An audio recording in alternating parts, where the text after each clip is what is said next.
Welcome to my CompTIA Security Plus course videos. In this fourth video, we will cover Domain 4 of Security Plus exam course. I will guide you through the key objectives outlined by the CompTIA, ensuring you understand what's required to pass the exam confidently. Be sure to like, subscribe and hit the bell icon so you don't miss future videos covering all the domain of the exam. Now let's dive into the Domain 4 and get you one step closer to becoming Security Plus certified. Welcome back to another video on our CompTIA Security Plus course. So today we will go through the Domain 4, that is security operations. And the first objective in this Domain 4.1 is, given a scenario, apply common security techniques to computing resources. So let's get started. And our first topic is basically the security baselines. So what is a security baseline? First, let's go through its definition and then we will go through its implementation steps. So secure baselines are basically predefined standardized configurations or settings that ensure systems and networks are securely configured and comply with security best practices. They deserve a reference point for maintaining consistent security across an organization. So for example, from this definition, you can see that you can use industry best practices. For example, let's suppose you want to harden your Windows operating system. So you can choose the best hardening techniques of Windows. Let's suppose you have the Windows OS. And then this hardened OS, once you apply all the security settings and configuration, then you can use this as a reference point and you will implement this hardened operating system across the whole organization. And any new system, if it comes inside your organization, is procured, you will again use this reference point for its security and for this baseline implementation. So let's suppose you are doing audit and you come across, let's suppose, Windows PCs. So to check the compliance with this hardened baseline Windows OS, you will use these hardened settings, this hardened operating system to check this PC for compliance. So I hope you get the point. And how will an organization implement the secure baseline across its organization? So it have the following steps. The first one is that you have to establish the baseline. And the establishment or the established steps include defining the minimum security requirement for systems and applications, using industry standards, for example, CIS benchmarks, NIST guidelines as a reference. So when we say that we will use the security best practices, it means that you will use the industry best practices that are available, such as CIS benchmarks, NIST guidelines, etc. Of course, you will customize these settings according to your own requirements and your own organization. Include the OS settings, access control, patch level, and software configurations. So the second step in the secure baseline implementation is the deploy or deployment. So apply the secure baseline configuration across systems and devices that were established during the first phase, and then use automated tools like group policy. This is basically used inside Windows, Ansible or SCCM for consistent deployment. So instead of manually deploying these secure baseline, you can use automated tool like Windows group policy, Ansible or CCM for consistent deployment and automatic deployments across the whole organization, and then validate that configurations are correctly applied on all targeted systems. So you can then choose a random system to check whether these configuration which you applied through these automated tools are applied correctly and consistently. And the third and the last step is the maintaining of the secure baseline. So it is the maintaining step include regularly reviewing and updating baselines to address new vulnerabilities and threats, and monitoring the systems for drift from the baseline and remediate the deviation, and redeploy updated baseline after patches or system upgrades.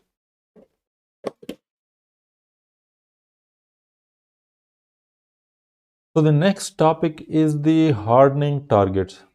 So the hardening targets and the secure baselines go hand in hand. So you use the secure baseline basically to harden your system, and hardening system is basically the process of securing system, devices, and applications by reducing their attack surface through the removal of unnecessary features, services, and vulnerabilities. So the basic purpose is to reduce the attack surface of an application, device, or system so that it is not easily exploitable by the attackers. So we are talking about the target. So now we will go through different devices, applications, network, system, etc., and we will see that how we can harden them. So the first one is the mobile devices. So for mobile devices hardening, it is necessary that you enforce strong passcodes and encryption. Encryption means that you apply the encryption to the storage. So if the device is lost or is in possession of unauthorized user, they cannot read or see the data. Apply mobile device management or MDM policies. So this is MDM is used by organization for consistent policies and applying security setting to all the mobile devices across their organization. It is basically a central management and control point for mobile devices. Disable unnecessary features like Bluetooth and NFC when not in use. So it is risky to keep the Bluetooth, Wi-Fi, and NFC on all the time. The second target device are the workstations. So for workstation, install endpoint protection and configure firewalls. So for example, if you have Windows, you should turn on the firewall of the Windows, and you should install the endpoint protection such as a reputed licensed antivirus. Regularly update the OS and application that are installed on your workstations. Implement user access controls and restrict admin rights. The next devices are basically the switches. So we are talking about the network switches. So disable unused ports and use port security features. So the switches usually have 24 ports or 16 ports or 48 ports. So normally you will not be using all the ports all the time. So the ports which are unused and are not used by the devices, you should physically disable them. And then the ports that are being used by the devices, you should use the port security features such as 802.1x, or you can also say that network access control to for secure access to your network. Configure VLANs for network segmentation. Apply strong management interface credential and restrict access. So the management interfaces such as the web GUI or the SSH or SSH CLI, they should have strong credential and strong password for access. Again, the network router, these are related devices. Switches basically a layer 2 devices. Routers are layer 3. So for both the switches and the router, you should change the default credential and disable unused services. Enable encryption such as WPA3 for wireless access points or for wireless routers, and strong ACL access control list, and regularly update firmware to patch vulnerabilities. Cloud infrastructure should use identity and access management policies to enforce least privilege. Enable logging and monitoring, such as, for example, CloudTrail, which is a feature in cloud offered by the AWS. And secure storage and database with encryption and access control. So the data at rest, which is the storage, it should be encrypted by default. Similarly, the database, which is the actual place where data is stored, it should also be encrypted, and access control to the accessing this database and storage should be applied, strict access control. Next devices are the servers. So in the server, you should disable unnecessary services and ports. So here we are talking about the logical ports, such as, let's suppose you may have telnet port 23, or let's suppose port 80 for HTTP, and if these are not used, they should be disabled. Use secure protocols, so such as SSH and telnet. These are the unsecure version of SSH and telnet. SSH and HTTPS 23 is for telnet, and 80 is for HTTPS. So you should not use these ports in any case. You should use the secure alternatives such as SSH and HTTPS. Regularly apply security patches and implement file integrity monitoring. The next target devices or system are the SCADA, or industrial control system. Isolate system from the corporate network. So these systems are highly sensitive. They should be secured from your corporate network.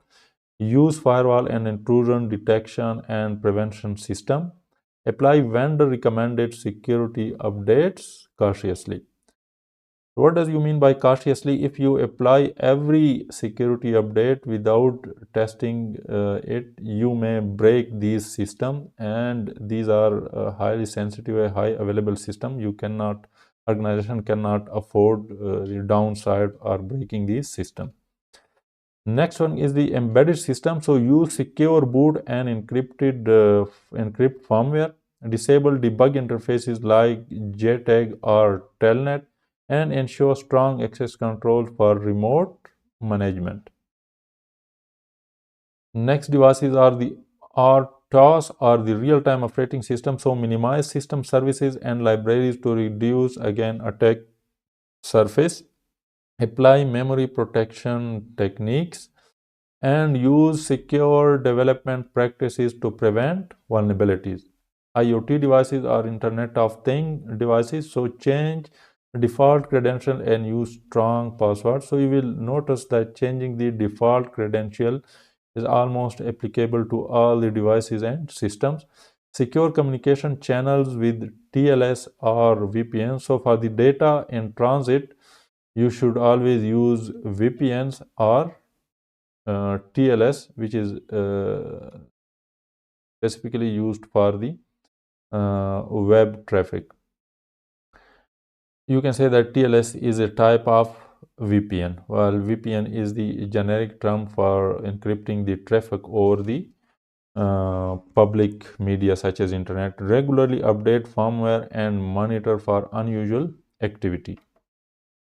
So now some wireless device installation consideration. It means that how will you install the wireless devices? For example, you want to install an access point or a wireless router. What are the considerations? So first one is the site survey, which is a site survey assesses the physical environment to determine the optimal placement of wireless devices. How it is done? So it identifies potential interference. Let's suppose if there are other radio frequencies in the same range, it identifies those. Signal coverage gaps, it identifies the places where the signals are not available. It means the gaps. Obstacles, for example, walls, furniture, affecting wireless performance. And the outcome is that it provides data to ensure reliable connectivity and minimize dead zones. So the purpose of the site survey is that you have reliable connectivity everywhere without any gaps and dead zones.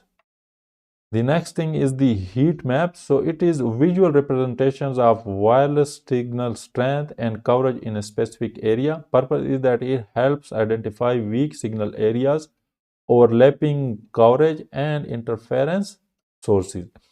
Outcome is that it guides precise placement of access points to ensure uniform and efficient coverage. So it is self-explanatory. I hope you get the point. And now some mobile solutions. The first one is the mobile device management. It is a security and administration solution for managing mobile devices within an organization. You can say that it is a centralized management and security solution to manage and secure all your organization devices centrally.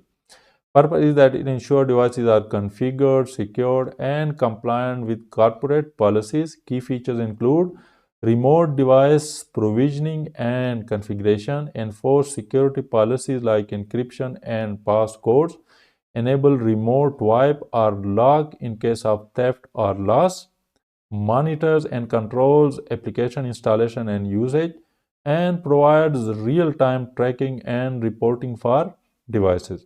Benefits include enhances data protection on mobile devices, simplifies management of diverse mobile platforms, and improves compliance with regulatory standards. Another mobile solution is the Bring Your Own Device or BYOD, which is a mobile deployment model where employees use their personal devices such as smartphones, tablets, or laptops to access corporate resources. Advantages include that it reduces company hardware costs and increases employee satisfaction and productivity. Challenges are that security risks from unvetted devices and applications, and difficulty in enforcing consistent security policies. Mitigation include use MDM solutions to manage and secure devices, implement strict access controls and endpoint security, and enforce clear BYOD policies to outline acceptable use and responsibilities. The next one and a related mobile solution is the corporate owned and personally enabled. So these are a mobile deployment model where the organizations provides devices for employees, allowing both corporate and personal use. Advantages include that it creates control over device security and configuration. It provides greater control over security and configuration as compared to BYOD. It ensures compliance with corporate policies while enabling personal usage. Challenges include higher upfront cost for purchasing devices for the organization and potential privacy concern for employees regarding personal usage. Mitigation include that again use of MDM mobile device management to separate personal and corporate data, that is containerization. Clearly define policies for acceptable personal use and monitoring, and regularly updating the device to maintain security standards. Another mobile solution is the Choose Your Own Device or CYOD, which is a mobile deployment model where employees select a device from a list of company approved options for work use. Advantages include balance employee choice with corporate control and simplifies management and security since all devices meet predefined standards. Challenges include higher cost compared to BYOD as the organization often subsidizes devices and requires ongoing management to maintain an up-to-date approved devices list. Mitigations include again use MDM to manage and secure selected devices and standardize policies and configuration across all approved devices. So now some connection methods in mobile solution, and the first connection method is the cellular, which is uses mobile network, for example 4G, 5G for internet and voice communication. Advantages is that it works almost anywhere with mobile network coverage, and it is ideal for mobile worker or users on the go. Challenges include data limits and higher cost compared to other methods, and signal strength may vary in remote areas or densely populated regions. Another connection method is the Wi-Fi, which is the wireless internet connection through local area network or LANs, typically using the 2.4 or 5 GHz frequencies. And advantages include that it provides high-speed internet without any data limitations, and it is suitable for home, office, and public networks. Challenges include that it has a limited range from the router or access point, typically 100 meters, and it has the potential for interference from other devices or networks. Another mobile connection method is the Bluetooth, which is a short range wireless communication between devices, typically up to 100 meter. It is even less than 100 meter, maybe 100 feet. 100 meter is typically for the Wi-Fi. Advantages include low power consumption and easy connection for devices like headphones, speakers, and peripherals. Challenges include limited range and slower data transfer speeds. So Wi-Fi has a slower data transfer speed as compared to, Bluetooth has the slower data rate as compared to Wi-Fi and can be affected by interference from other wireless devices. Now some wireless security settings, and the first one is the Wi-Fi Protected Access 3 or WPA3, which is the latest secure standard for the Wi-Fi. So it is the latest Wi-Fi security protocol defined or designed to enhance the security of wireless networks.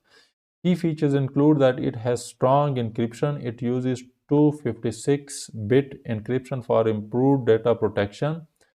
Simultaneous authentication of equal, that is SAE, a more secure key exchange method that prevents offline dictionary attacks.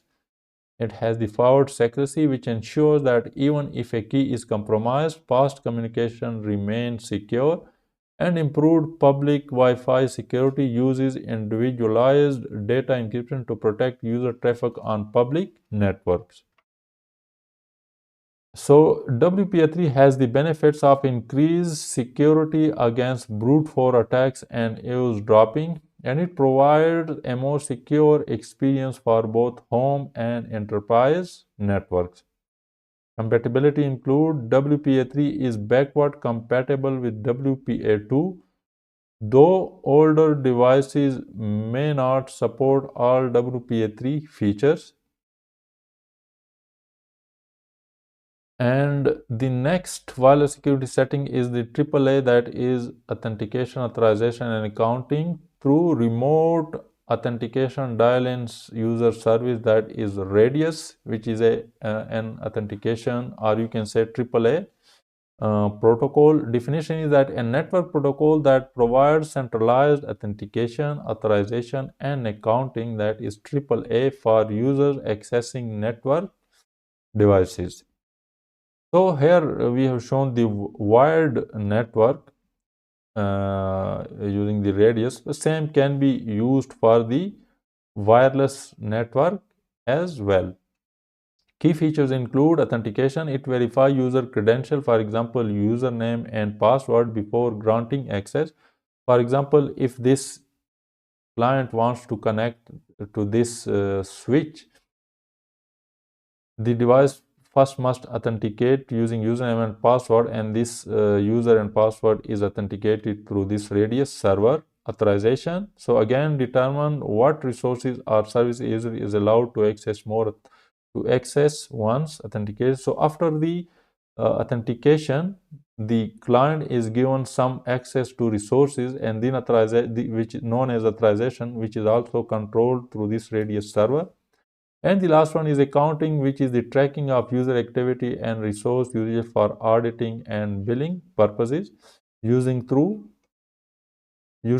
logs. So the Radius server also logs each and every activity carried out by the client, such as logging in, logging out, resource usage, resource deletion, creation, etc. So what are the benefits of Radius? So it is a centralized management of user access across multiple devices and services. So even if this device again wants to connect to some other, let's suppose, server or resource, the authentication is again through the same centralized Radius server.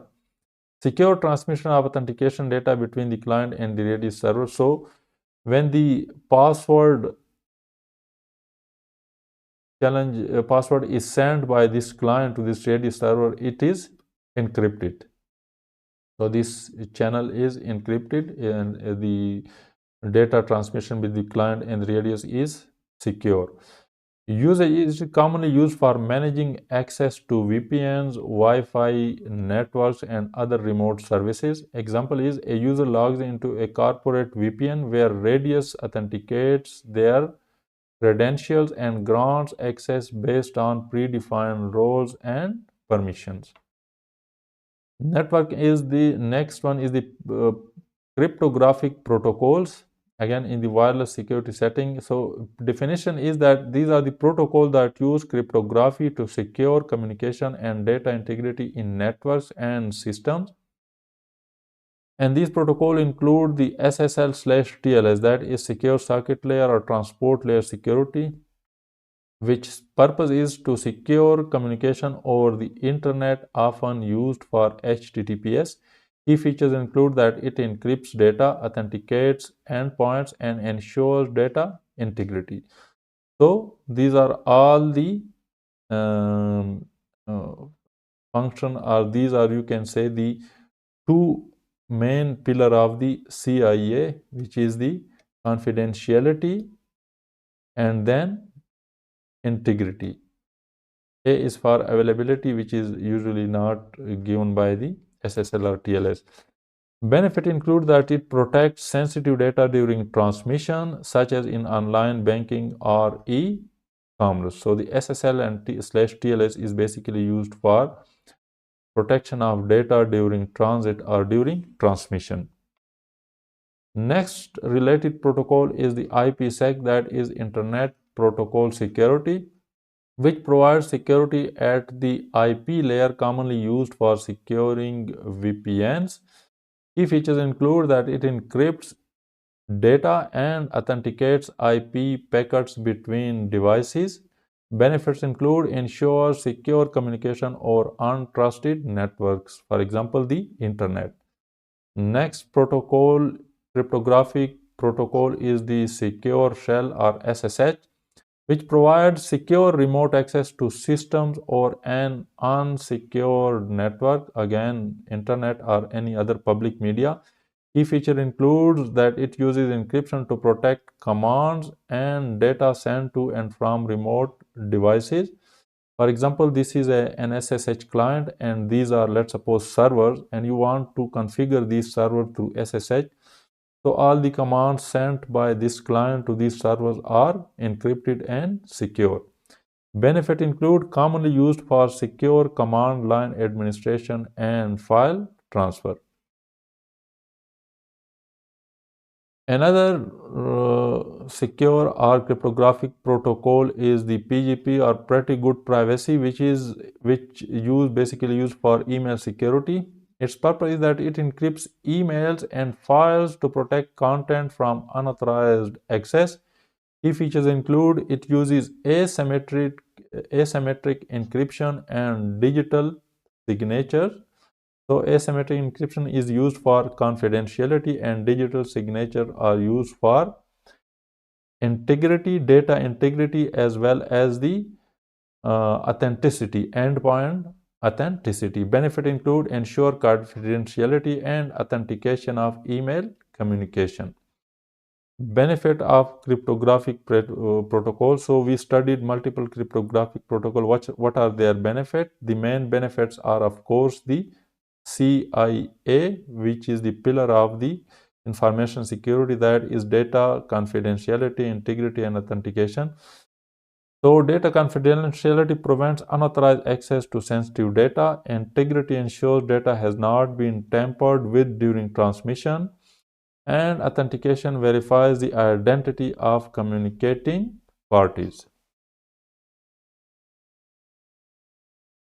So now some key authentication protocol. So what are the authentication protocol? These are protocol used to verify the identity of users, devices, or system before granting them access.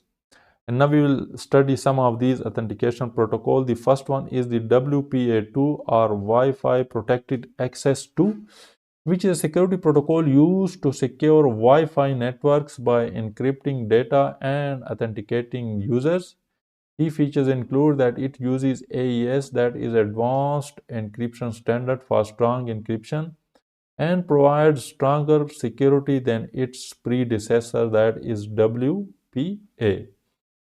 Advantages include that it is highly secure and widely used for home and enterprise networks and provides robust protection against unauthorized access. Next one is the WPA3 or Wi-Fi Protected Access 3, which is the latest Wi-Fi security protocol offering stronger protection than WPA2. Key features include enhanced encryption using 192-bit security and improved protection against offline password guessing attacks. Advantages include that it provides better security for both personal and enterprise networks and stronger safeguards against brute force and man-in-the-middle attacks.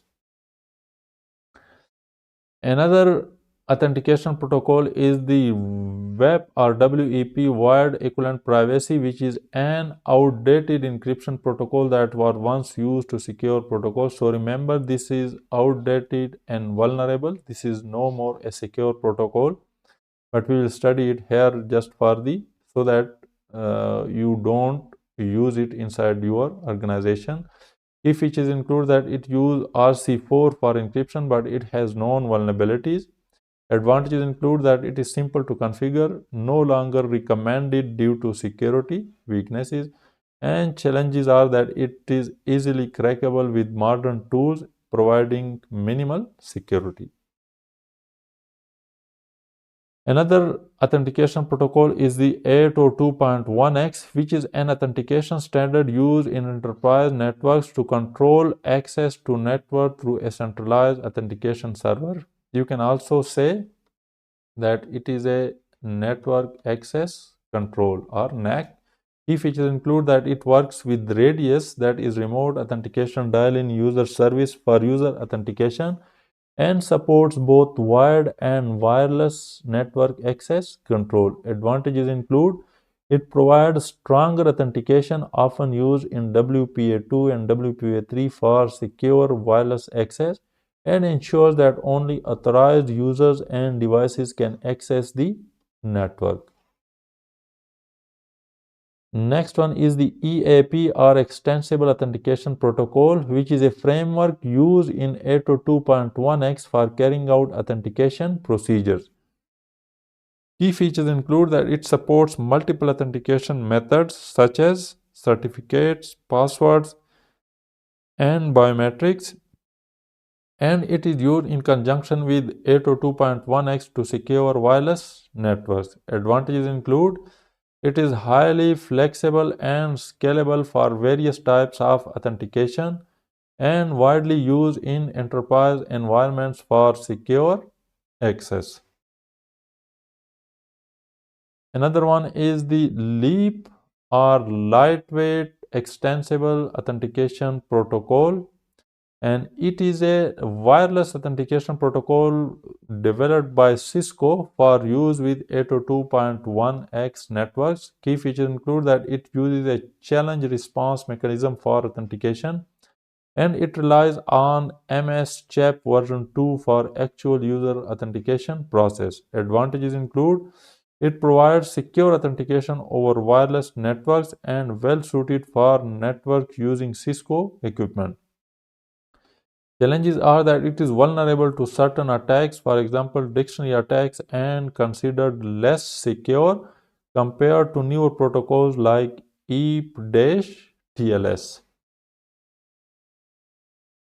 So now the PEEP or Protected Extensible Authentication Protocol, which is a secure version of EAP that encapsulates EAP within a secure TLS tunnel to protect authentication information. Key features include that it encrypts the entire authentication process to prevent eavesdropping, and it is commonly used with EAP-MS-CHAP version 2 for user authentication. Advantages are that it provides enhanced security by protecting the authentication exchange with a TLS tunnel, and it is widely supported across different devices and platforms. Challenges include that it relies on a server-side certificate requiring proper infrastructure setup. So for certificate, you use proper infrastructure such as, let's suppose, PKI, and it is vulnerable to attacks if not configured correctly. So now some application security, and the first one is the input validation. So it is the process of ensuring that data received from users or external sources meets the expected format, type, and length before being processed. Purpose include that it prevents malicious input such as SQL injection, cross-site scripting from compromising the application, and it ensures data integrity and security by rejecting invalid or harmful input. Best practices include use whitelisting over blacklisting and validate both client side and server side.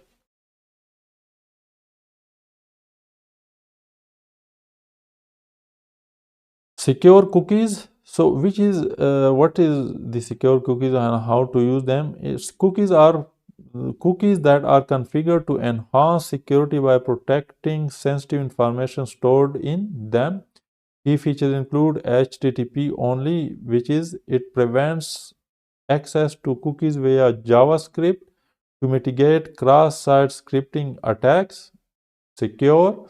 So it ensures cookies are only transmitted over secure HTTPS connections. Same site, which is the which is same site limits the sending of cookies in cross-site requests, reducing the risk of cross-site request forgery. And purpose is that ensures that cookies containing sensitive data, for example, session tokens, are securely transmitted and stored. Static code analysis, another application security technique. So it is a method for analyzing application source code without executing it to identify security vulnerabilities, coding errors, or potential flaws. Purpose is that it detects vulnerabilities early in the development process before deployment, since you have access to the source code, so it is before the application is actually deployed or during the development phase. It helps identify common issues like buffer overflow, SQL injection, and other security flaws. Tools include popular static analysis tools include SonarQube, Checkmarks, and Fortify. Another application security technique is the code signing, which is the process of digitally signing code to verify its authenticity and integrity. Purpose is that it ensures that the code has not been tampered with and is from a trusted devices. Provides assurance to users that the application has not been altered by the attackers. This is how it works. Developers sign their code using a private key and users can verify it using the corresponding public key. This is how the code signing, or you can say, we have also studied this in the case of digital signature. So digital signature provides both the authenticity of the sender as well as the integrity of the data. So in this case, the code signing gives us both the integrity of the code as well as the code signer authenticity. It prevents malware injection or distribution of untrusted software. Another security related term is the sandboxing, which is a security technique that isolates programs or processes from the rest of the system to prevent them from affecting other parts of the system or accessing sensitive data. Purpose is that it contains potentially harmful applications, limiting their access to system resources and data. It prevents malware or vulnerabilities in applications from affecting broader system. This is how it works. It runs untrusted code or applications in a restricted environment with limited privileges, also known as the sandbox. It ensures the application can only interact with specific controlled resources. The benefits of sandbox include that it protects system from exploitation or damage by isolating risky behavior. It enables safer testing of applications or running potentially malicious content without risk to the main system. Examples include browser sandboxes for isolating web pages content, and virtual machines are containerized environments used in development and testing. What is the monitoring? So, monitoring is the continuous observation and tracking of systems, applications, and networks to detect anomalies, performance issues, or security threats. And its purpose is that it ensures system reliability, availability, and performance. And it is used to identify and respond to security incidents or operational issues in real time. Key activities include it collects logs and metrics, for example, CPU usage, network traffic, and system errors, and analyzing patterns for abnormal behavior or security breaches, setting up alerts for predefined thresholds or suspicious activities. So, what are some tools that can be used for monitoring of your system, applications, or your network? So, popular monitoring tools include the Nagios, the Prometheus, and the Splunk. So, Splunk is a SIEM solution. Another popular SIEM solution is the Q Radar. So we have monitoring here. We are since we are talking about security. So all these monitoring are relating mostly concerned with the monitoring of the security related events. Benefits include the early detection of issues to minimize downtime or breaches, data breaches, and provides insight into system health and performance for proactive management. Objective 4.2 Security implications of proper hardware, software, and data asset management. So, what is the asset management? So, the asset management life cycle represents the stages assets go through during their existence within an organization. It typically includes the following phases. So these are the phases of the asset management life cycle. These basically include the initial stage of acquisition and procurement, then assignment of the asset to their proper owner and their classification. From then onward, we monitor and track the asset, and the last stage is basically the disposal and decommissioning. So the first one, the acquisition and procurement process, it basically identifies the need for an asset and procuring it through approved channel. The second step is the assignment and accounting, and this step has two further many steps. First is the ownership, assigning responsibility for the asset to individuals or departments, and the classification, which characterizes the assets based on type, value, or sensitivity. So once you procure the asset, then you must give the responsibility to some personnel or some department for their continuous monitoring and management. And the third step is basically the monitoring and tracking. And this involves the inventory, which maintains a detailed list of all assets. So at any time, the organization must have the complete list of all assets at their disposal, and the enumeration, which is systematically tracking assets for updates, usage, and audits. And the last step is when the asset is no longer required, it has spent its useful life cycle, then the last step is the disposal or decommissioning, which involves the sanitization, which is securely erasing data from the assets before disposal, destruction, physically destroying assets to prevent data recovery, certification, documenting proper disposal for compliance, and data retention, which is ensuring necessary data is archived before asset disposal.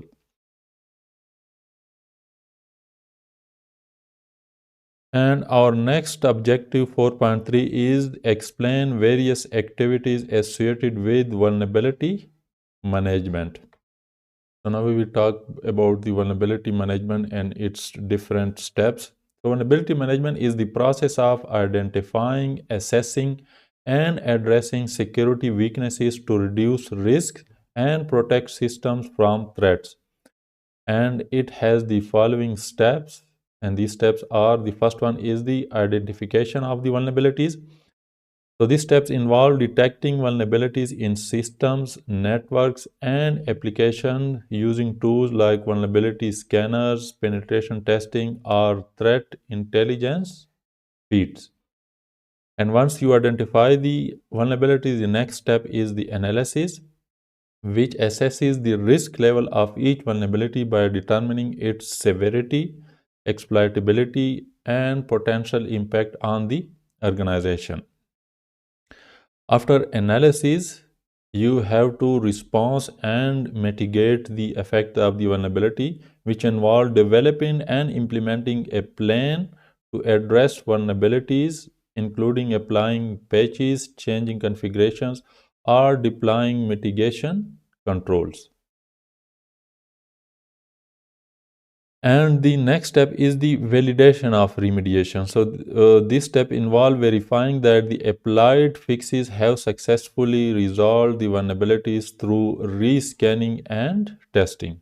And the last step is basically the reporting, which documents the findings, actions taken, and overall progress to maintain records for compliance and to inform stakeholders about the risk posture. So, how do we identify the vulnerabilities? So, in this slide and the upcoming slide, we will study the different methods of identification that can be used during the vulnerability management process. And since identification is the first step in vulnerability management, so what are the different methods to identify vulnerabilities? The first one is the vulnerability scan, which uses automated tools to scan systems and networks to identify the known vulnerabilities. And then the application security. So how do we identify vulnerability inside the application? We have different techniques. One of them is the static analysis, which analyzes the application code without executing it to detect flaws. So, the static analysis involves basically you require the original source code. You do not use the deployed version of the application and do not detect the vulnerabilities during its running or execution process. You instead use the source code to detect the vulnerabilities. And so as you require the source code, this method is usually applicable during the initial stages of the application development. The next is the dynamic analysis, which require the testing application during runtime. So once you deploy and develop the application, then you can run the dynamic analysis, which is testing application during runtime to identify vulnerabilities in operation. And the next is the package monitoring, which involve monitoring third-party libraries and dependencies for vulnerabilities. So each application requires some third-party libraries. So scanning and analyzing these libraries for any vulnerabilities. Next is the threat feeds, which involve the open source intelligence or OSINT, gathering publicly available data on threats and vulnerabilities, and the proprietary or third party feed subscribed services providing curated threat intelligence, information sharing organizations, collaborative groups sharing industry specific threat data, dark web monitoring, which identifying vulnerabilities or leaked data shared in underground forms, and presentation testing, which involves simulating real world attacks to identify and exploit vulnerabilities in systems.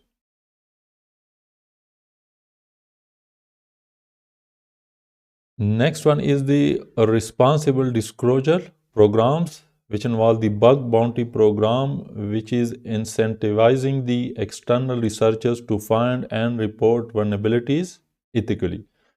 And the last one is the system or process audit, which involve reviewing the configuration, processes, and security control for gaps or non-compliance.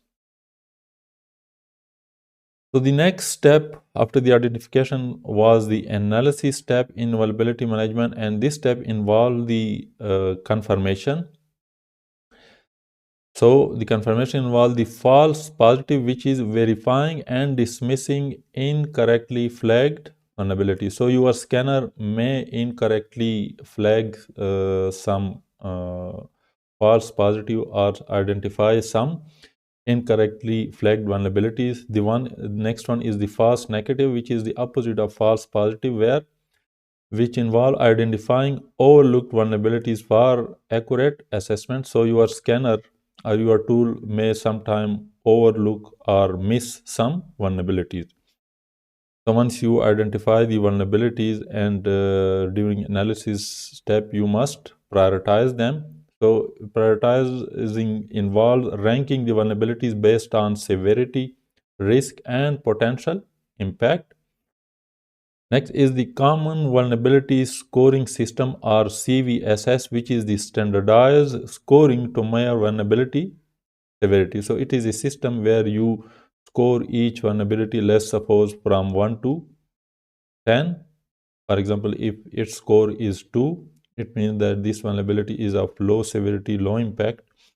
And if it is closer to 10, for example 9, it means it has a high severity and high impact. Common Vulnerability Enumeration CVE, which is unique identifiers for known vulnerabilities to add tracking and communication. So using CVE, you number each vulnerability uniquely, and when you see this number, you can easily identify the year the vulnerability was identified, its severity and its impact, etc. Vulnerability classification. So characterizing vulnerabilities by type such as configuration, software, or human error. Next one is the exposure factor, which is estimating the degree of impact if a vulnerability is exploited. Environmental variable, which is assessing the organization's specific conditions that may affect risk, such as network architecture or system configurations.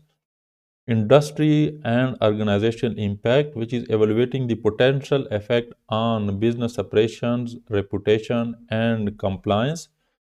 And the risk tolerance, which is aligning remediation effort with the organization's acceptable level of risk.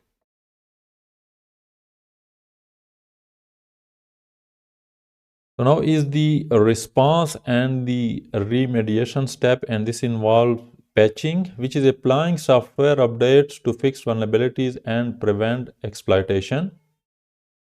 Next is the insurance, which is using cybersecurity insurance to mitigate financial risk associated with potential breaches. Segmentation, so isolating vulnerable system or networks to limit the impact of exploitation. So all the systems that have been affected by this particular vulnerability, you can separate it from your production network or from your sensitive network so that other systems are not impacted. The compensating control, which involve implementing alternative security measure, for example, installing and configuring the firewall or installing monitoring systems such as IDS when patches cannot be applied immediately. Exceptions and exemptions, which is all documenting approved cases where vulnerabilities are not addressed due to operational constraints or low risk.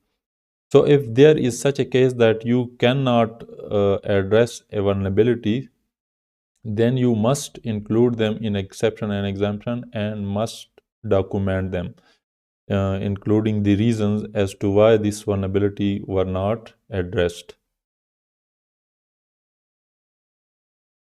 Next is the validation of remediation step, which is rescanning.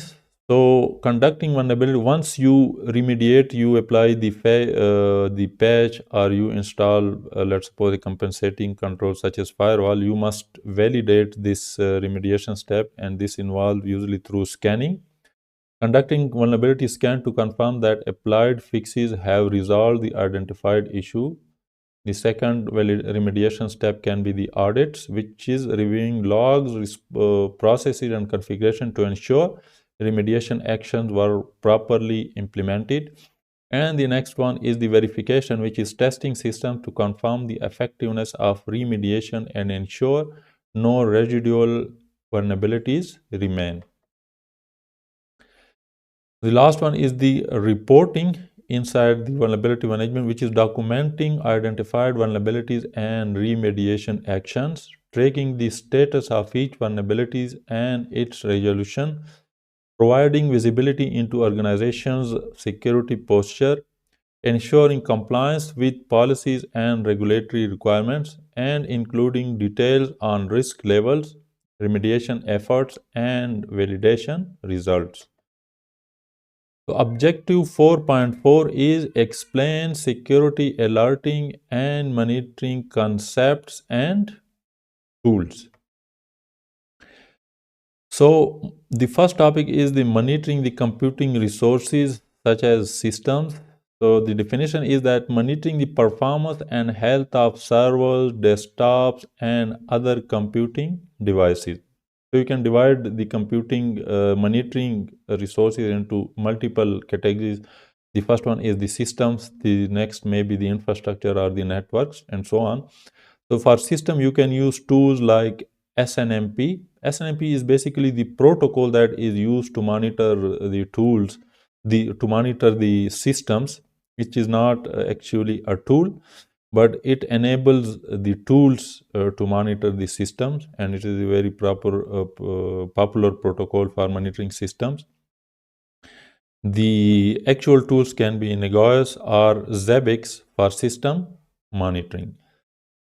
So what are the key metrics for system monitoring? The key metrics, you can monitor systems for its CPU utilization, memory usage, disk space usage, or the uptime status. What are the alerts? So alerts are trigger alerts for anomalies. You can the monitoring tools can trigger alerts for anomalies like high CPU usage, low memory, or system crashes. So the purpose is that it is to ensure smooth operation and minimize downtime. So the next monitoring resource may be the application, which is observing the performance and behavior of software applications. And you can utilize tools such as APM, that is application performance monitoring, including the New Relic, Dynatrace, or Datadog. So these are the tools that you can use to performance the performance of the applications. So the metrics for monitoring of the application may include the response time of the application, the error rates of the application, such as the number of times the application give error or it crashes, the transaction volumes, and the application logs. And it can give alerts such as notify for issues like high latency, errors, or resource bottlenecks. And the purpose of the application monitoring is to improve user experience and application reliability. So the next one is the infrastructure monitoring, which is monitoring the underlying hardware, networks, and other foundational components. And you can use tools like the SolarWinds and PRTG network monitor. So PRTG is used to monitor the network resources or infrastructure such as routers, switches, firewall, and it is a very good use to basically measure the bandwidth. Primarily, it is used to measure the bandwidth consumption of the different interfaces of the network switches and routers. Similarly, for cloud infrastructure, you can use the CloudWatch. And the key metrics for the infrastructure may include the network throughput. As I said, that PRTG is primarily used for the monitoring of the network throughput and bandwidth usage, and the hardware temperature as well as the storage health. Alerts may include the detecting the hardware failures, network outages, or overutilization of resources, such as the bandwidth. Purpose is to maintain the integrity and availability of IT resources. So now some activities in alerting and monitoring, and the first one is the log aggregation, which is centralizing logs from systems, applications, and infrastructure into a single location for analysis. And the purpose is that it simplifies monitoring, enables correlation of events, and enhances threat detection. And the tools for log aggregation is the SIEM. The SIEM is basically used to SIEM solutions are used to aggregate logs from diverse type of resources. And some of the example of SIEM solution include the Splunk, Elk Stack, as well as the QRadar from IBM. Alerting include notifying administrators of abnormal activities or potential threats, and purpose is to that it ensures rapid response to incidents. And the alerting may include the email alerts through SMS or dashboard notifications. Scanning. So scanning is done through automated checks to identify the vulnerabilities, misconfiguration, or malicious activities. And this is usually done through tools. So some of the tools that can be used for vulnerability scanning include the popular Nessus and the Qualys. And again, the purpose is to proactively address weaknesses before their exploitation. And another activity related to the alerting and monitoring is the reporting, which is generating summaries or detailed logs of activities, alerts, and trends. And the purpose is that it provides insights into the system performance and potential risks. And the types of reports include the schedule reports, on demand reports, or the compliance specific formats. Another activity is the archiving, which is the storing of logs, alerts for future reference or compliance needs.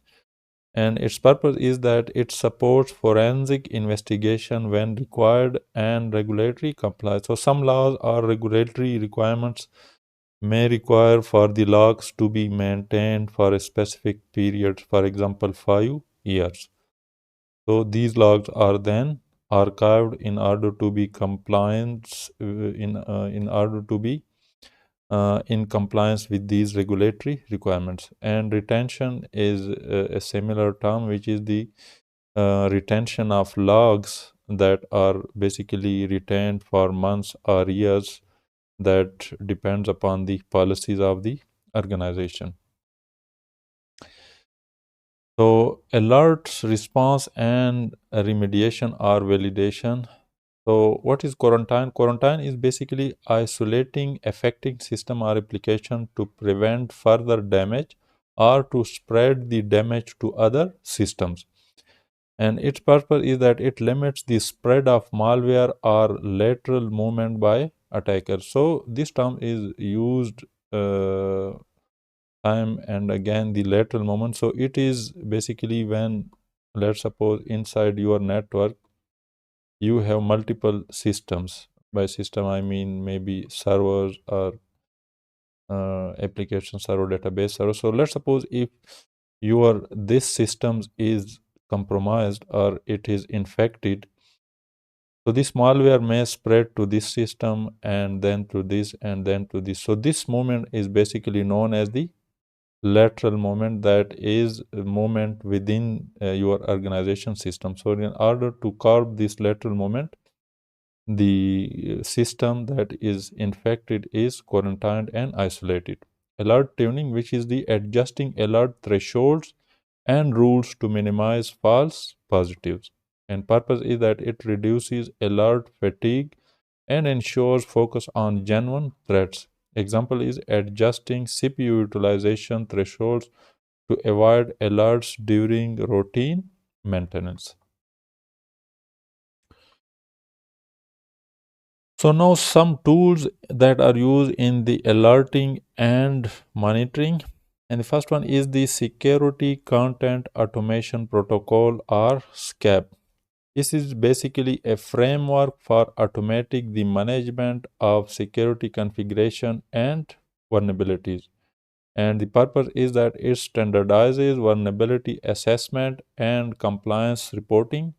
Examples include tools like OpenSCAP uses the SCAP protocol for configuration validation. What are the benchmarks? These are basically predefined standard for secure configuration such as CIS benchmarks. So these benchmarks basically contain certain configurations, certain settings that can be used as a benchmark inside your organization. And the purpose is that it helps ensure systems and applications meet industry security standards. Example is applying benchmarks to harden operating systems and software. For example, you can use these benchmarks, the CIS benchmark, to harden your organization PCs and their operating systems and other software as well.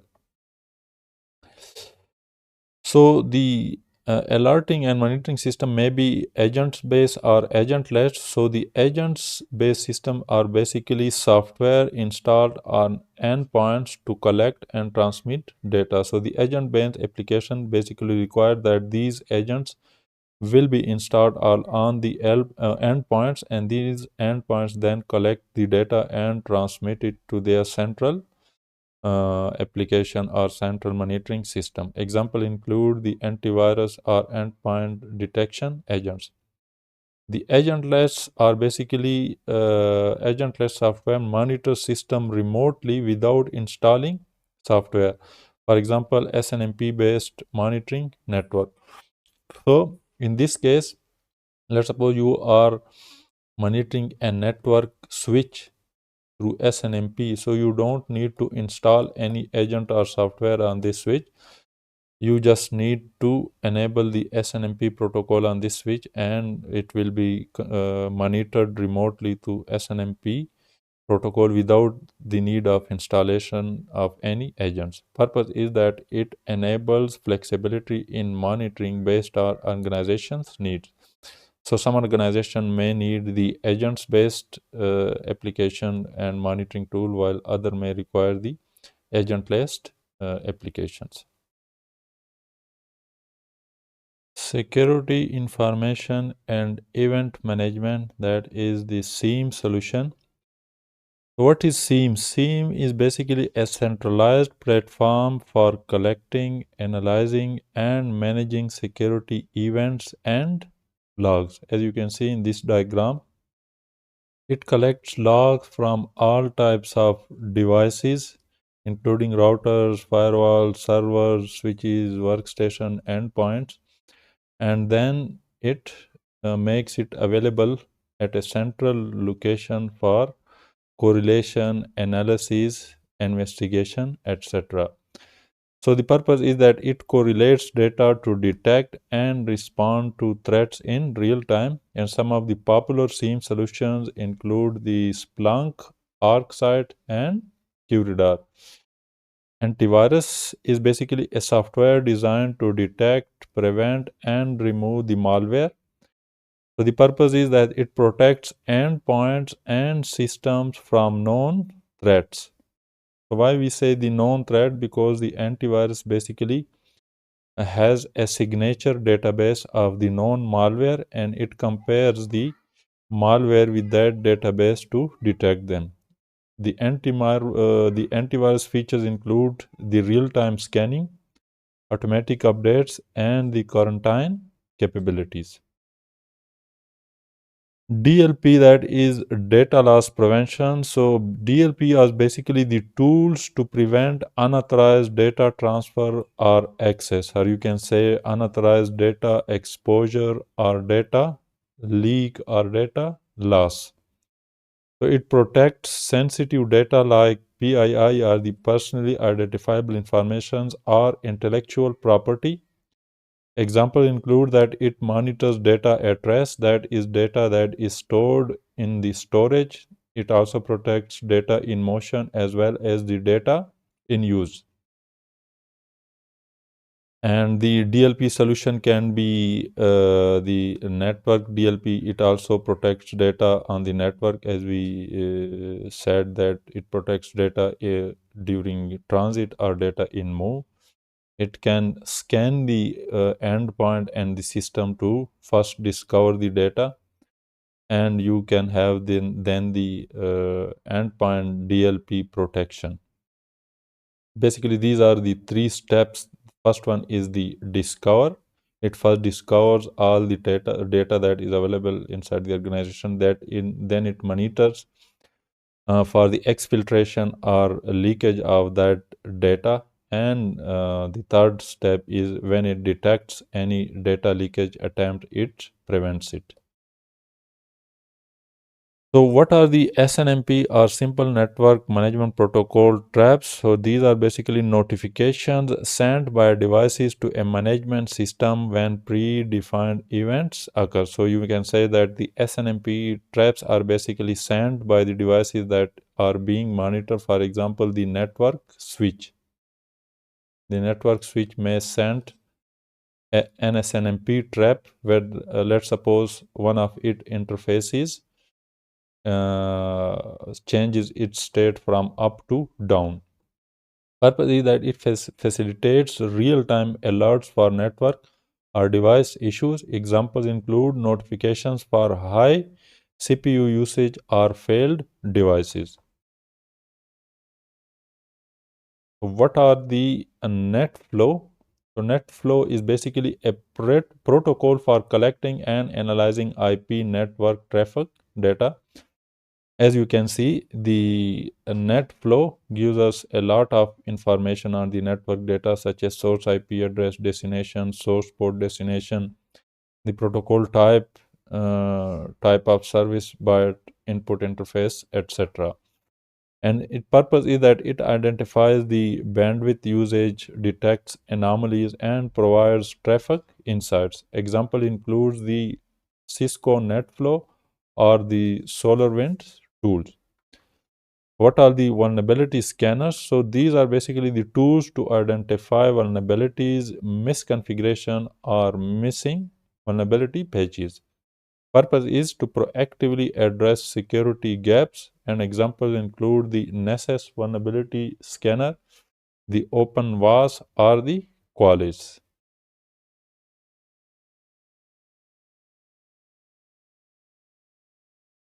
So now the objective 4.5, and the objective 4.5 is that given a scenario, modify the enterprise capability to enhance security. So how to enhance the security of an enterprise?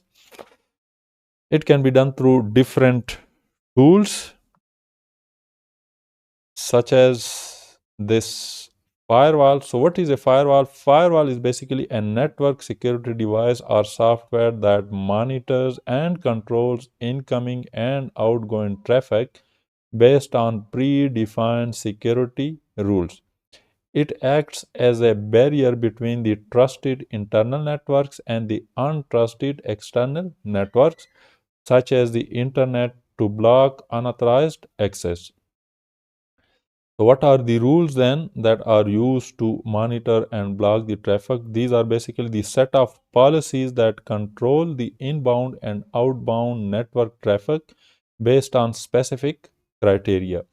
So what do we mean by criteria? Criteria maybe we can say that if the traffic is from, let's suppose, this IP address or this network, then you should allow it. And if it is from, let's suppose, this subnet, 192.168 let's suppose /16, then you should block it. So this is one of the simple criteria that you can set to define these policies. Purpose is that it allows or block traffic based on IP addresses, such as I explained here, the protocols. Let's suppose you can say that you should not allow the HTTP while allow the HTTPS, or ports. By ports here we mean that HTTP uses the port 443, so you can say that allow the port 443 while block the incoming traffic that uses port 80, that is used for HTTP to secure the network traffic. Example include blocking all incoming traffic except for HTTPS, which is the which uses port 443, and SSH, which uses the port 22, since both these are secure protocol and their traffic is encrypted. So what is the access list? So we use the access list inside firewall to block and allow certain type of traffic. So the access lists are basically lists used to specify permissions for traffic based on IP addresses or IP address ranges. So what are the access list types? We have two access list types. One is standard, which filters traffic by source IP address only. The other is extended, which filters by source, destination IP, ports, as well as protocol. So you can say that the extended one is more detailed and more advanced ACL. Purpose is that it provides granular control over who can access network resources. Example of an ACL or access list include restricting a subnet from excessive sensitive resources inside your organization. What are then ports and protocols? So these are used for configuring firewalls to allow or block specific network ports or protocol. As we studied in the previous slides, you can say that you can allow the port 443 and the port 22, or you can say that you can allow the protocol SSH and HTTPS, and you can block the traffic from port 23, which is used by the telnet, and port 80, that is used for HTTP protocol. Purpose is that it ensures only necessary communication is permitted while minimizing traffic surfaces. Example include allowing port 80, that is HTTP, and port 443, that is HTTPS for web traffic, and blocking unused ports like port 21, that is used by FTP, or port 23, that is used by Telenet, because these both are unsecure protocol and their traffic is unencrypted when sent over the network. Next is the screen subnet, also known as the DMZ or demilitarized zone. So these are basically the isolated network segments for hosting public facing services like web or email servers. So these are basically, the DMZ basically is a concept where you place your servers or system that are being accessed from your external or untrusted network, such as the internet. And the purpose is that it protects internal networks by limiting direct access to sensitive systems. So these are your internal sensitive systems, and you use a firewall so that these external network cannot access these internal systems, and the public server, the external user or external system can only access these public facing servers. Configuration is to place a firewall between the internal networks and the DMZ, such as here we have this firewall between the DMZ and your internal network, and it permits restricted access from the internet to services in the DMZ only. So in this is your organization, and inside your organization you have allowed limited access to your public servers only. Again, this access should also be limited to only the specific ports and services. Example, hosting a web server in the DMZ with firewalls limiting database access to internal network. So your internal network should not be accessible from the internet.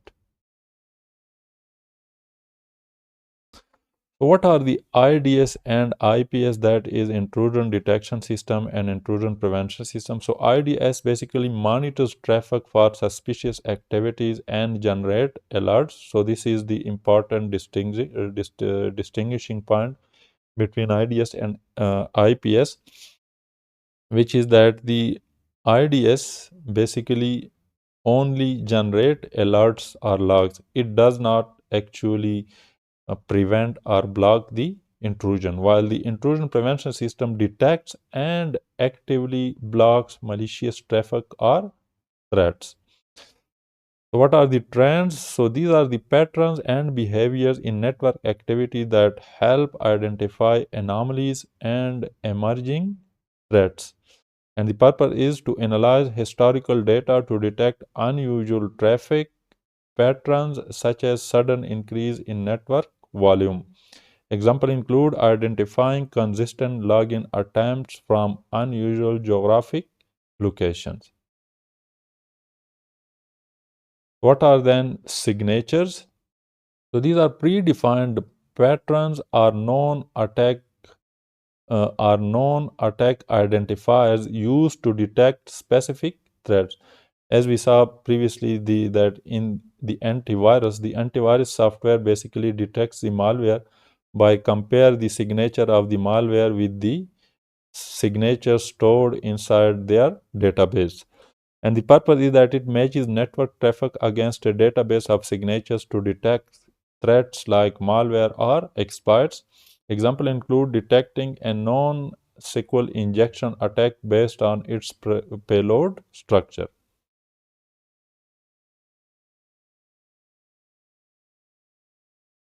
So next topic is the web filter. So a web filter is a security tool used to monitor and control access to websites based on predefined criteria, ensuring so safe and appropriate internet use within an organization. So you can say that this is a filter that your system or endpoint must go through when accessing online resources such as websites and web servers. And these are basically maybe agent based, which are software installed on endpoints to enforce web filtering policies. So this web filter agent may be installed on your system, and the purpose is that it monitors and blocks websites directly on the device even when off the network. So if it is installed, the agent is installed on your system, it will always block the blocked websites even if you are not on your organization network. Example include your mobile device or remote workforce using agent-based web filter tools like Zscaler. So another concept in the web filter is the centralized proxy, which is a network-based proxy server that intercepts and filters all web traffic. As we can see here, this is basically a centralized web server or proxy server that intercepts all the traffic from all the devices in your organization before sending it or allowing it to the internet to ensure that only authorized resources are accessed, and also prevents any malicious content access as per the policy of the organization. Purpose is that it gives the centralized control, providing a single point to enforce filtering policies for all users. So if your organization policies is that the social media sites, like let's suppose Facebook, should not be used, you can use this policy centrally here, and all the devices will be unable to access the Facebook. Example include proxy servers like Squid or Blue Coat. What is the universal resource locator or URL scanning? It is basically examining the URLs to detect malicious or inappropriate content before granting access. And the purpose is that it prevents access to phishing sites or websites hosting malware. Example include blocking URLs flagged for hosting ransomware campaigns. So it is again a similar concept like the centralized proxy. You can implement the URL scanning or URL filtering through this centralized proxy. This may have a database containing all the URLs that are flagged for the ransomware campaigns as well as the phishing sites, etc. Content categorization basically organizes websites into categories, for example, social media, gambling, or malware for easier management and filtering. So, what does this mean? It means that, let me get back to our, yes. So instead of individually blocking each social media sites and then gambling site, you have these categories of organized gambling sites, malware sites, and other inappropriate sites that are easy for management as well as filtering. So, example, if your organization has the policy that all social media websites should not be accessed to your organization, you can just enable this blockage through a simple one-click operation instead of going through manually adding all the social media sites, which is cumbersome as well as very time consuming. And the purpose is that it enforces policies like blocking adult content or prioritizing business related browsing. Example include allowing education but blocking gaming categories of websites inside your organization. Block rules. What are block rules? These are basically specific policies that explicitly deny access to certain websites or IPs or domains. You can also say call this as a blacklist.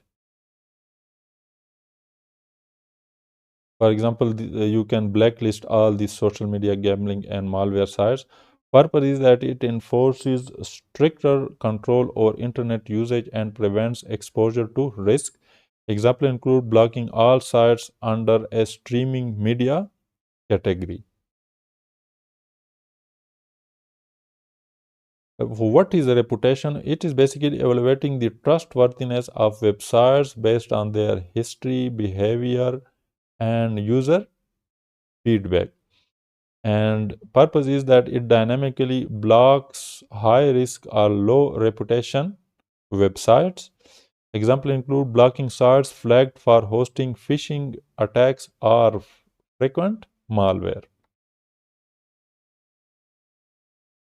So now coming to the OS security or operating system security, and this can be implemented through various tools, and one of this tool is the group policy.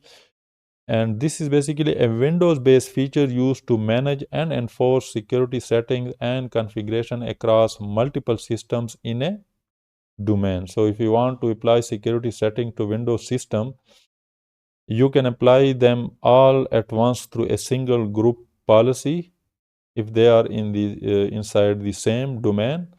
And purpose is that it provides centralized control over user permissions, password policies, software restrictions, and more.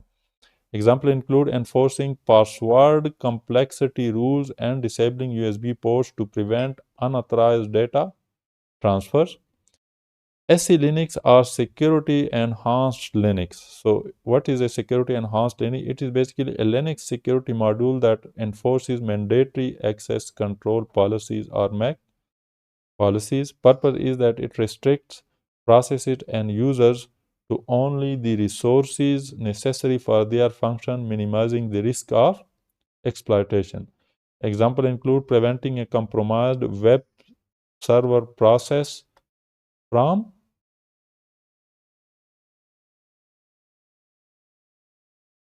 So the example include that preventing a compromised web server process from accessing any command and control server or any malicious site or from executing it. So the next topic is implementation of secure protocols. So in order to implement secure protocol, you first must select the secure protocols, that is protocol selection. So choosing secure protocols to protect data during transmission, and the purpose is that the data must have the integrity during transmission, confidentiality, and authentication. And examples include that of secure protocol. For example, when choosing protocol, you should use the HTTPS instead of its unsecure version, that is HTTP, for secure web communication. And similarly, use the secure file transfer protocol SFTP or FTPS instead of the unsecure, that is file transfer protocol, for secure file transfer. And similarly, use the TLS SSL for encrypting emails and other communications.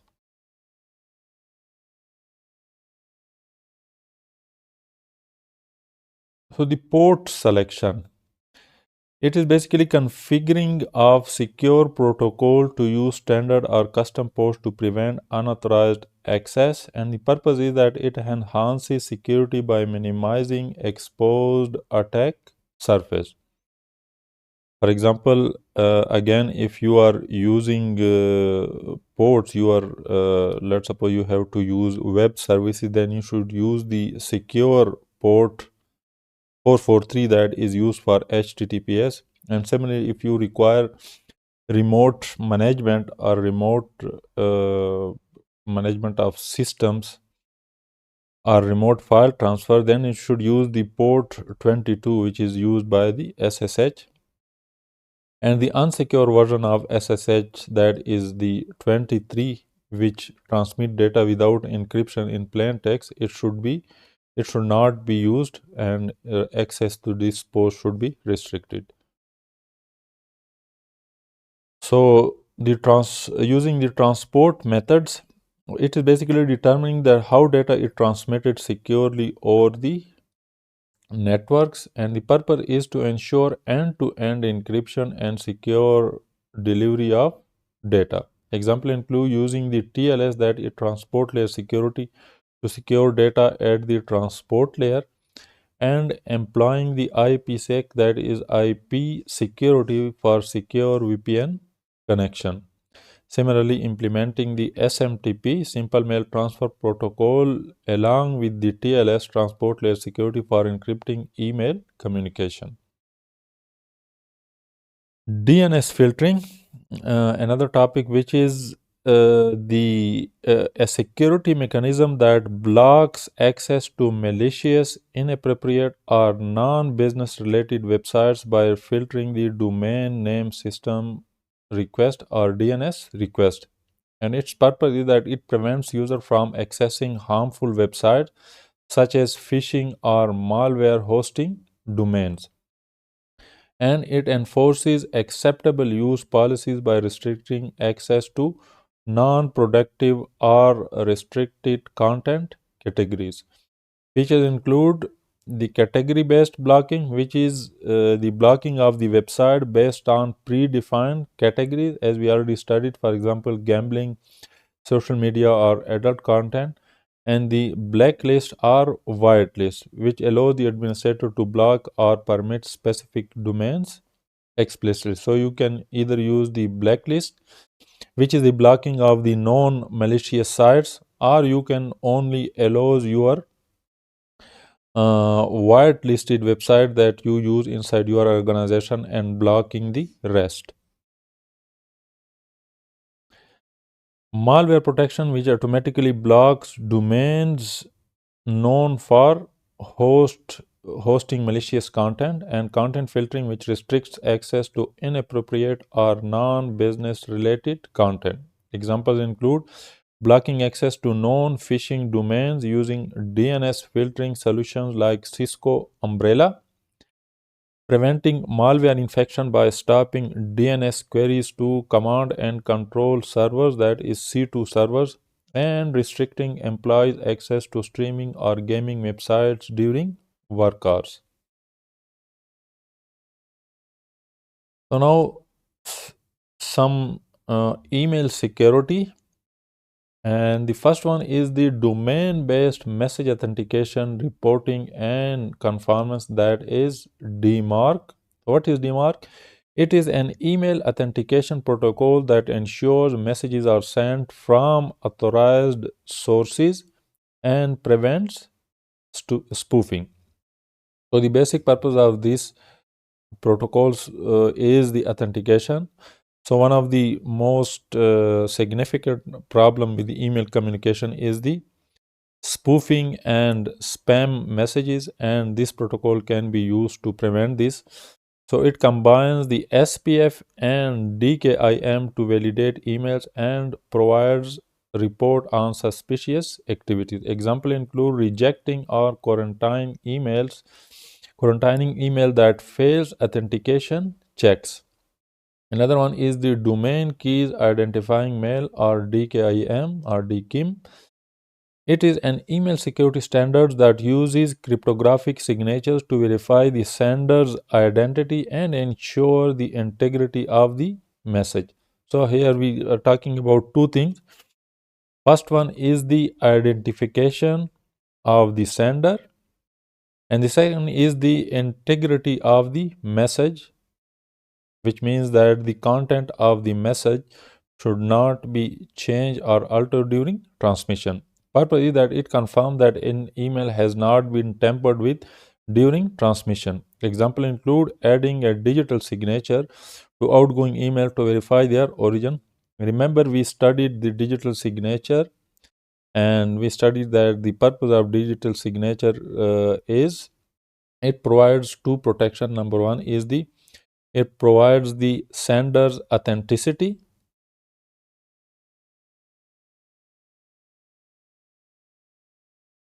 It gives us the confidence that the sender is the one who we are expecting to be. And second is that it provides the data integrity, which means that it makes sure, give us the confidence that the data or the message has not been tampered with or changed during the transmission. Sender Policy Framework, or SPF, it is basically an email validation protocol that specifies which email servers are authorized to send emails on behalf of a domain. And purpose is that it prevents email spoofing by verifying the sender's IP address against the domain's SPF record. Example include blocking emails from unauthorized servers claiming to be from your domain. Another thing is the gateway, which is a hardware or software solution that acts as a checkpoint to scan and filter emails entering or leaving an organization.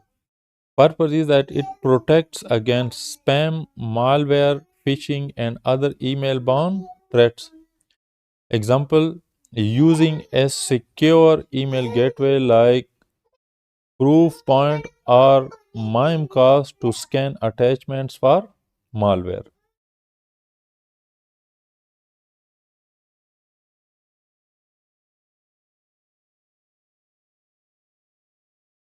So another topic is the file integrity monitoring. So file integrity monitoring, let me get back, is a security practice that tracks and verifies changes to file directories or operating system components to detect unauthorized modifications.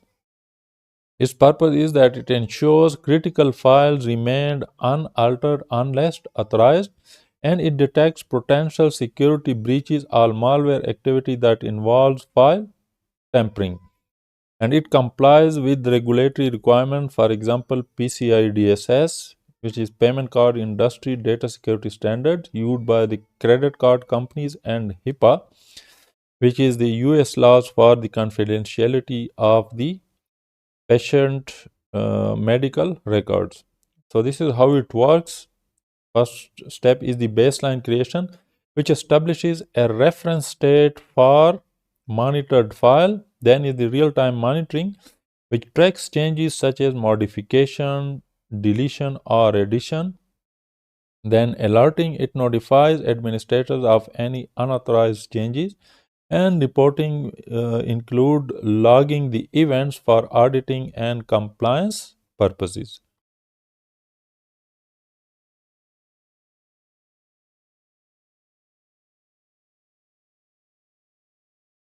Examples include monitoring system files to detect unauthorized changes by rootkit or malware, and tracking modifications to sensitive data files, for example, financial or healthcare records, and verifying the integrity of configuration files in a web server or databases. So now DLP, that is the data loss prevention. So DLP or data loss prevention refers to tools and strategies used to protect sensitive data from unauthorized access, accidental exposure, or malicious exfiltration. The purpose is to ensure sensitive data stays within the organization boundaries. It helps comply with regulatory standards, for example, GDPR and HIPAA, and it prevents data breaches caused by human error, malware, or insider threats.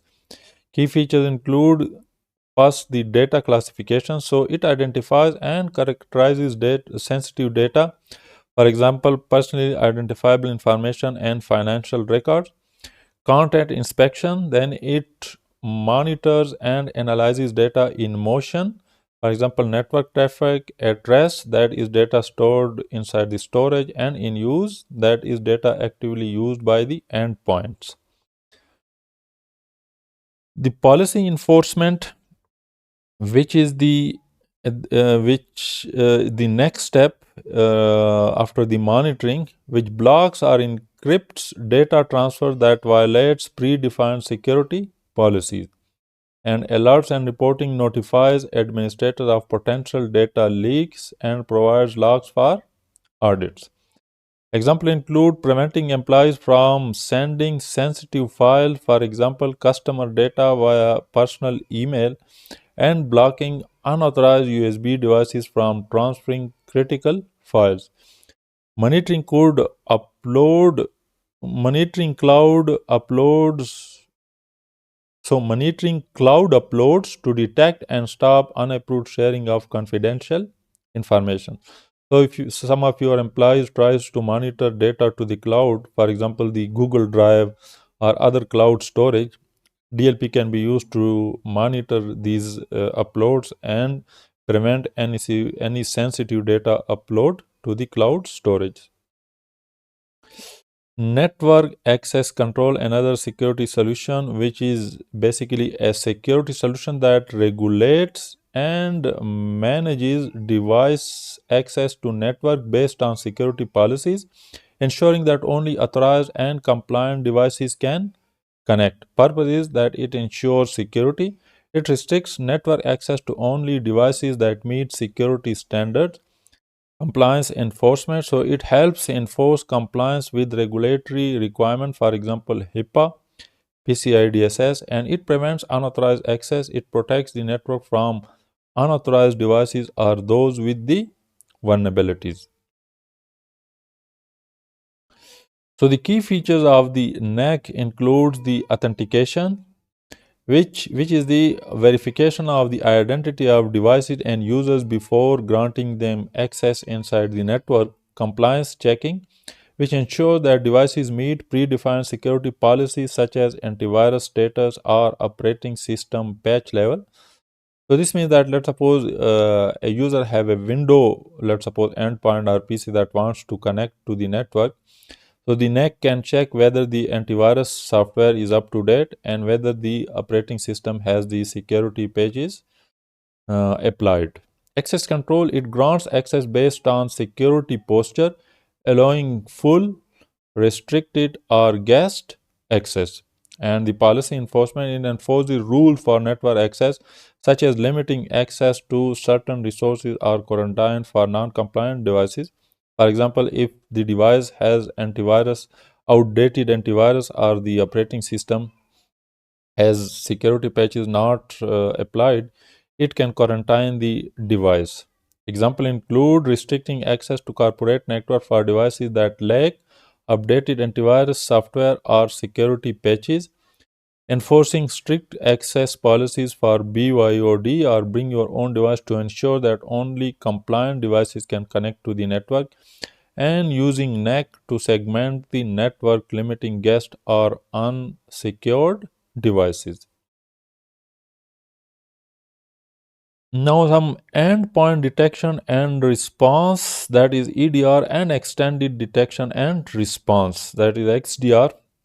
So, what is EDR or endpoint detection and response? EDR is a security solution designed to monitor, detect, and respond to suspicious activities and threats on endpoints. For example, laptops, desktop, or mobile devices.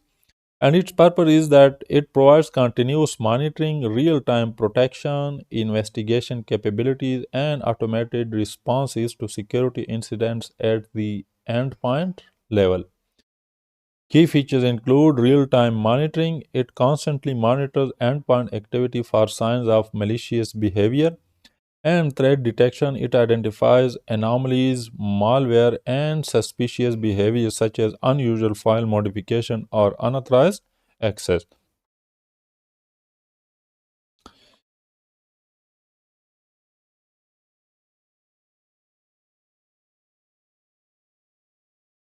So, incident response, it allows security teams to investigate, isolate, and remediate threats. And data collection, it gathers endpoint data for analysis and forensic investigation. Example include detecting and blocking ransomware on a user's workstation based on abnormal file encryption behavior. After EDR, we have the XDR, that is extended detection and response, which is an advanced security solution that integrates data from multiple security layers, for example, endpoints, network, cloud, and server, to provide a broader and more effective response to threats. Purpose is that it expands on EDR by providing a holistic view of threat across an entire network, improving detection, investigation, and response capabilities. And the key features of XDR include that it has the cross layer visibility, which means that it integrates multiple data sources to detect threats across the entire IT environment. Automated response, it uses AI and machine learning to provide automated responses to threats across various systems. Centralized management, it centralizes threat detection and response, making it easier for security teams to manage and prioritize incidents. And threat correlation, it correlates events from different layers to provide context and improve accuracy of threat detection. Example include correlating unusual behavior on an endpoint with suspicious network activity, identifying a coordinated attack, and taking automated actions to mitigate it. So now some comparison of the EDR and XDR. So the first comparison point is the scope. So EDR focuses primarily on endpoint level protection, while the XDR extends protection across endpoints, network, cloud environment, and servers for broader coverage. So XDR has a larger scope. Response, EDR is more endpoint specific, responding to threats on individual devices, while XDR provides a more integrated and automated response across multiple layers of security.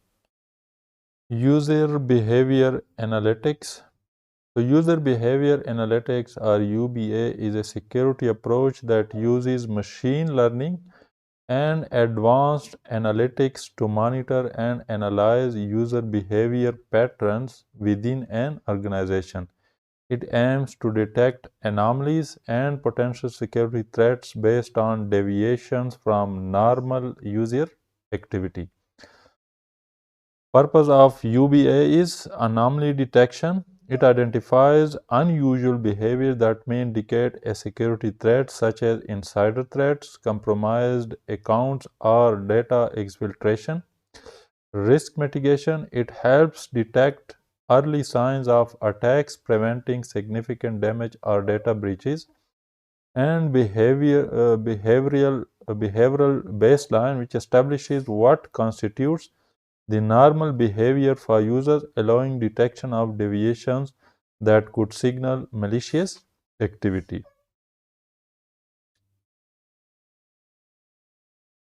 Key features of UBA include the behavioral profiling, which builds profiles of typical user activities such as login times, locations, file access patterns, and network storage. Anomaly detection, which uses machine learning to spot behavior that deviates from the established baseline, such as logging in at unusual time or accessing sensitive files unexpectedly. Real-time alerts, which notifies administrators when abnormal user actions are detected, enabling prompt investigation and response. Risk assessment, assigning risk scores to users based on the severity of anomalous behavior, allowing prioritized responses. And contextual analysis, which combines various data points, for example location, device, and time, to provide context around anomalous behaviors, improving the accuracy of detections.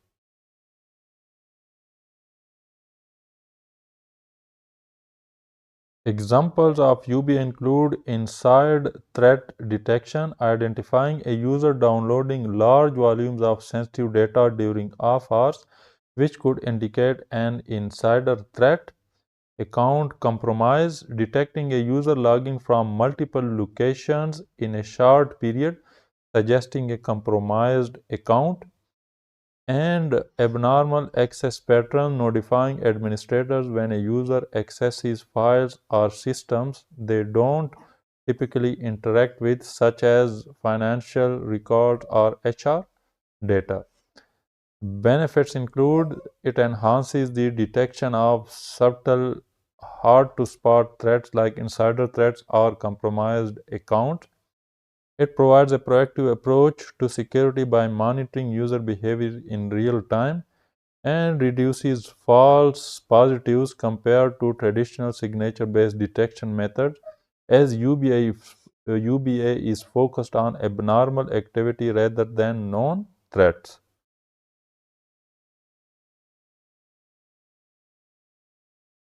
Objective 4.6, given a scenario, implement and maintain identity and access management. So the first step in identity and access management is basically provisioning and deprovisioning the user account. So what is provisioning and deprovisioning? Provisioning is basically creating user accounts, credentials, and assigning roles and permission for new employees or systems.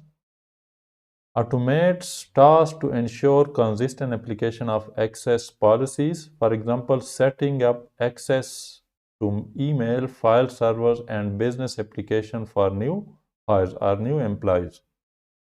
Deprovisioning is done by revoking access and disabling accounts when employees leave the organization or changes the role. It prevents unauthorized access after employment termination or system deprovisioning. Examples include deleting or disabling accounts when a user exits the organization. Permission assignments and implications. So, principle of least privilege or POLP. What does this mean? It means assigning only the minimum permissions necessary for users to perform their tasks, role-based access control. So assigning permissions based on user roles, simplifying management and improving security. Implications of over-privileged accounts. So increased risks of data breaches, insider threats, or misuse of sensitive systems. So if you provide access permission or you have over privileged accounts, its implication include the data breaches, insider threats, or misuse of the sensitive system. Example include granting the HR staff access to payroll data but not IT system configurations. So this is the limited privilege or assigning privilege as per their roles. What is identity proofing? It is the process of verifying an individual's identity before granting access to systems or resources. Methods include document verification, which includes checking government issued IDs, for example, passport or licenses. Knowledge-based authentication, which include using personal question for identity verification, and biometric verification, which involves scanning fingerprints or facial recognition. Importance of this step is that it ensures that only legitimate users are provisions with accounts, reducing risk of identity fraud or impersonation. Examples include requiring new users to complete multi-factor authentication during onboarding.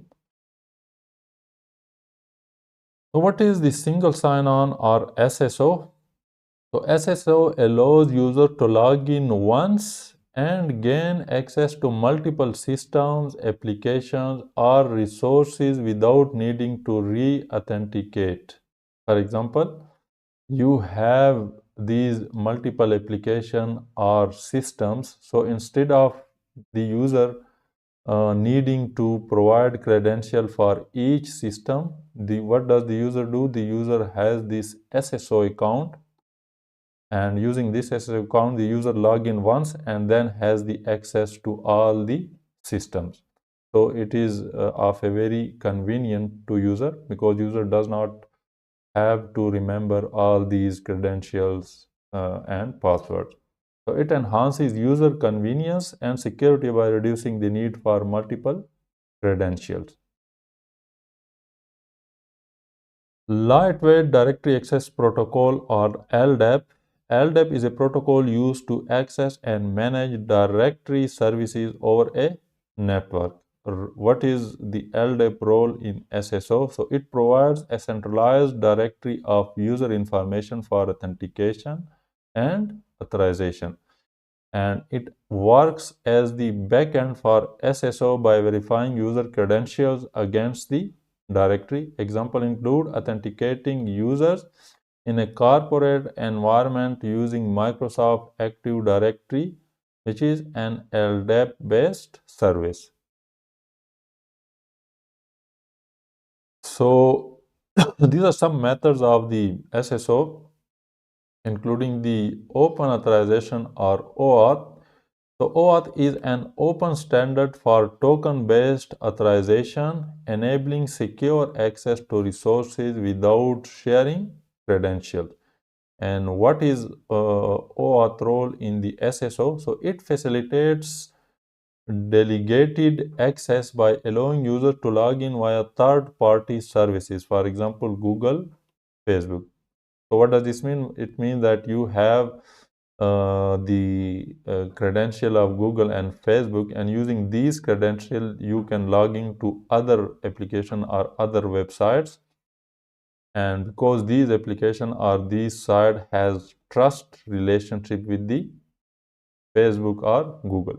Ensure security by issuing access tokens for session management. Example include logging into an application using your Google account without sharing your password. So when you log into this application, you are using your Google credential. You do not share your Google account password with this application. Rather than access tokens are generated and used. This is the process of how this the OAuth process works. Security Assertion Markup Language, or SAML. So SAML is an XML-based standard for exchanging authentication and authorization data between identity providers and service providers. And its role in SSO is that it enables federated SSO by allowing users to authenticate once with an identity provider and access multiple service providers. and it transports user credential securely via assertions.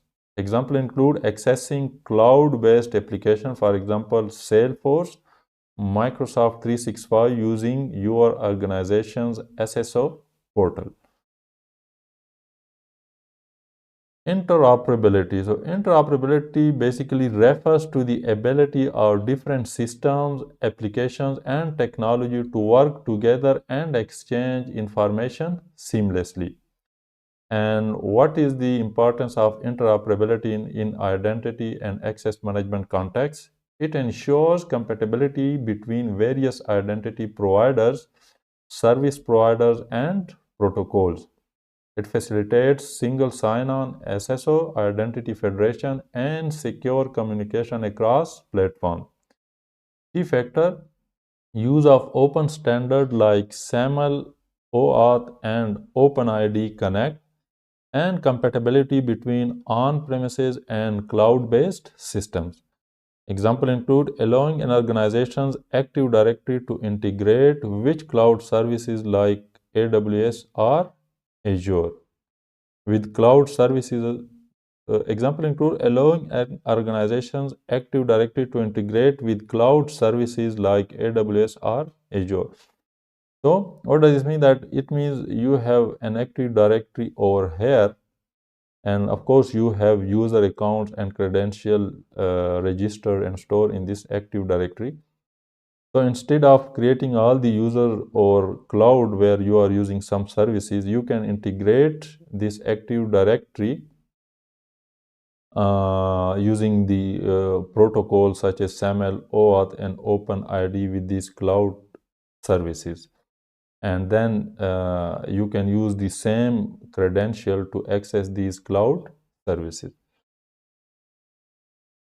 Attestation. So attestation is the process of verifying and validating the identity, credentials, or compliance of a system, user, or device. And the identity and access management context, it confirms that user or systems meet security requirements before granting access. It includes reviewing and approving permissions or roles assigned to users. And what are some type of attestation?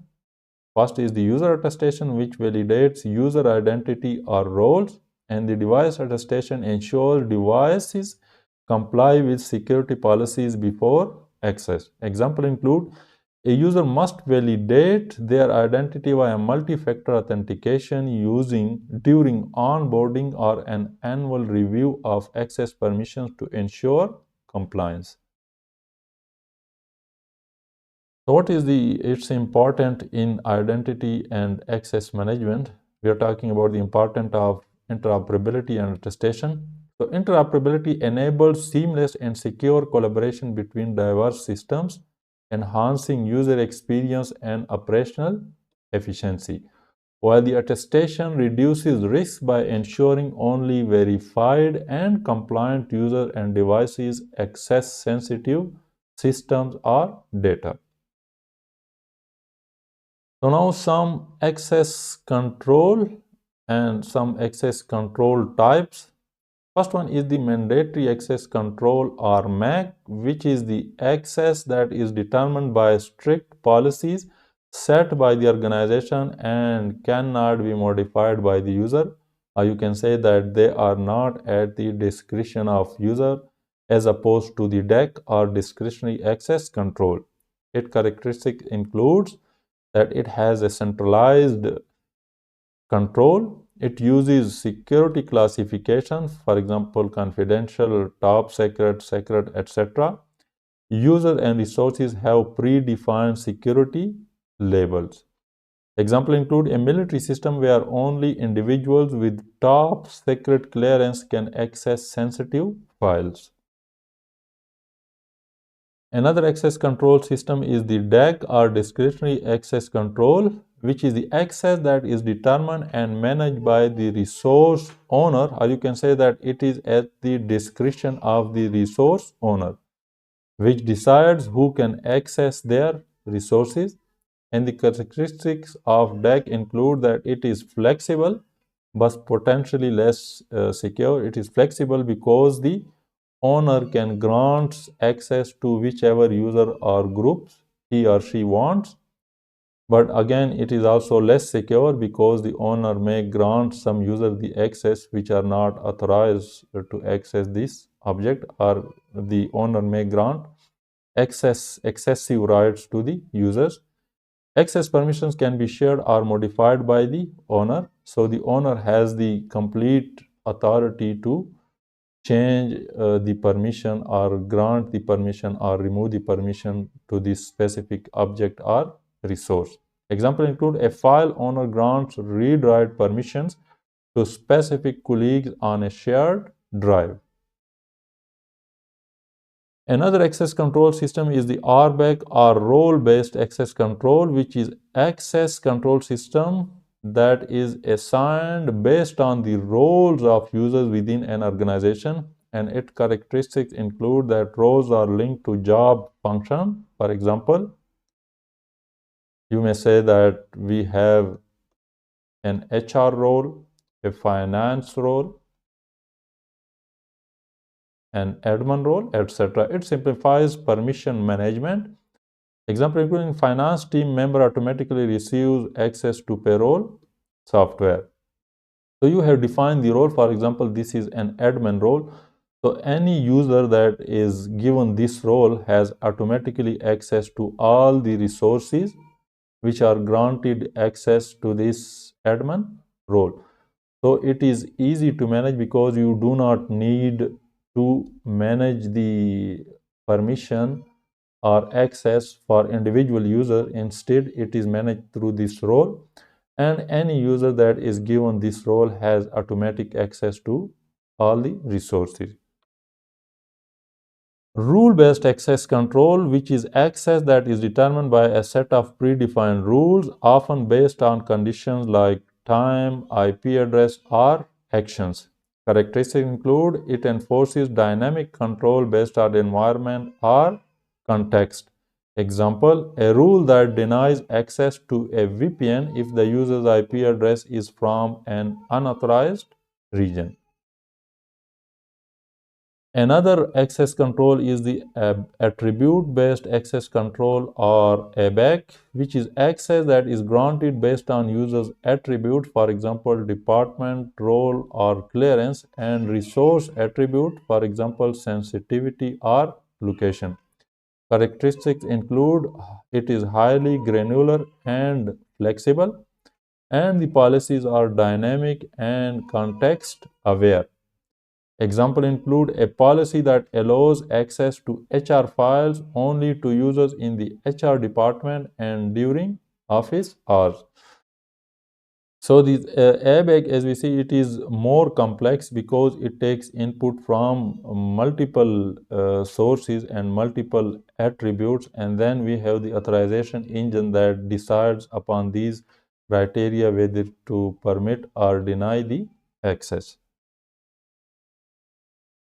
So time of day restriction is basically limiting user access to specific times of the day or week. Characteristic, it enhances security by reducing access outside regular working hours.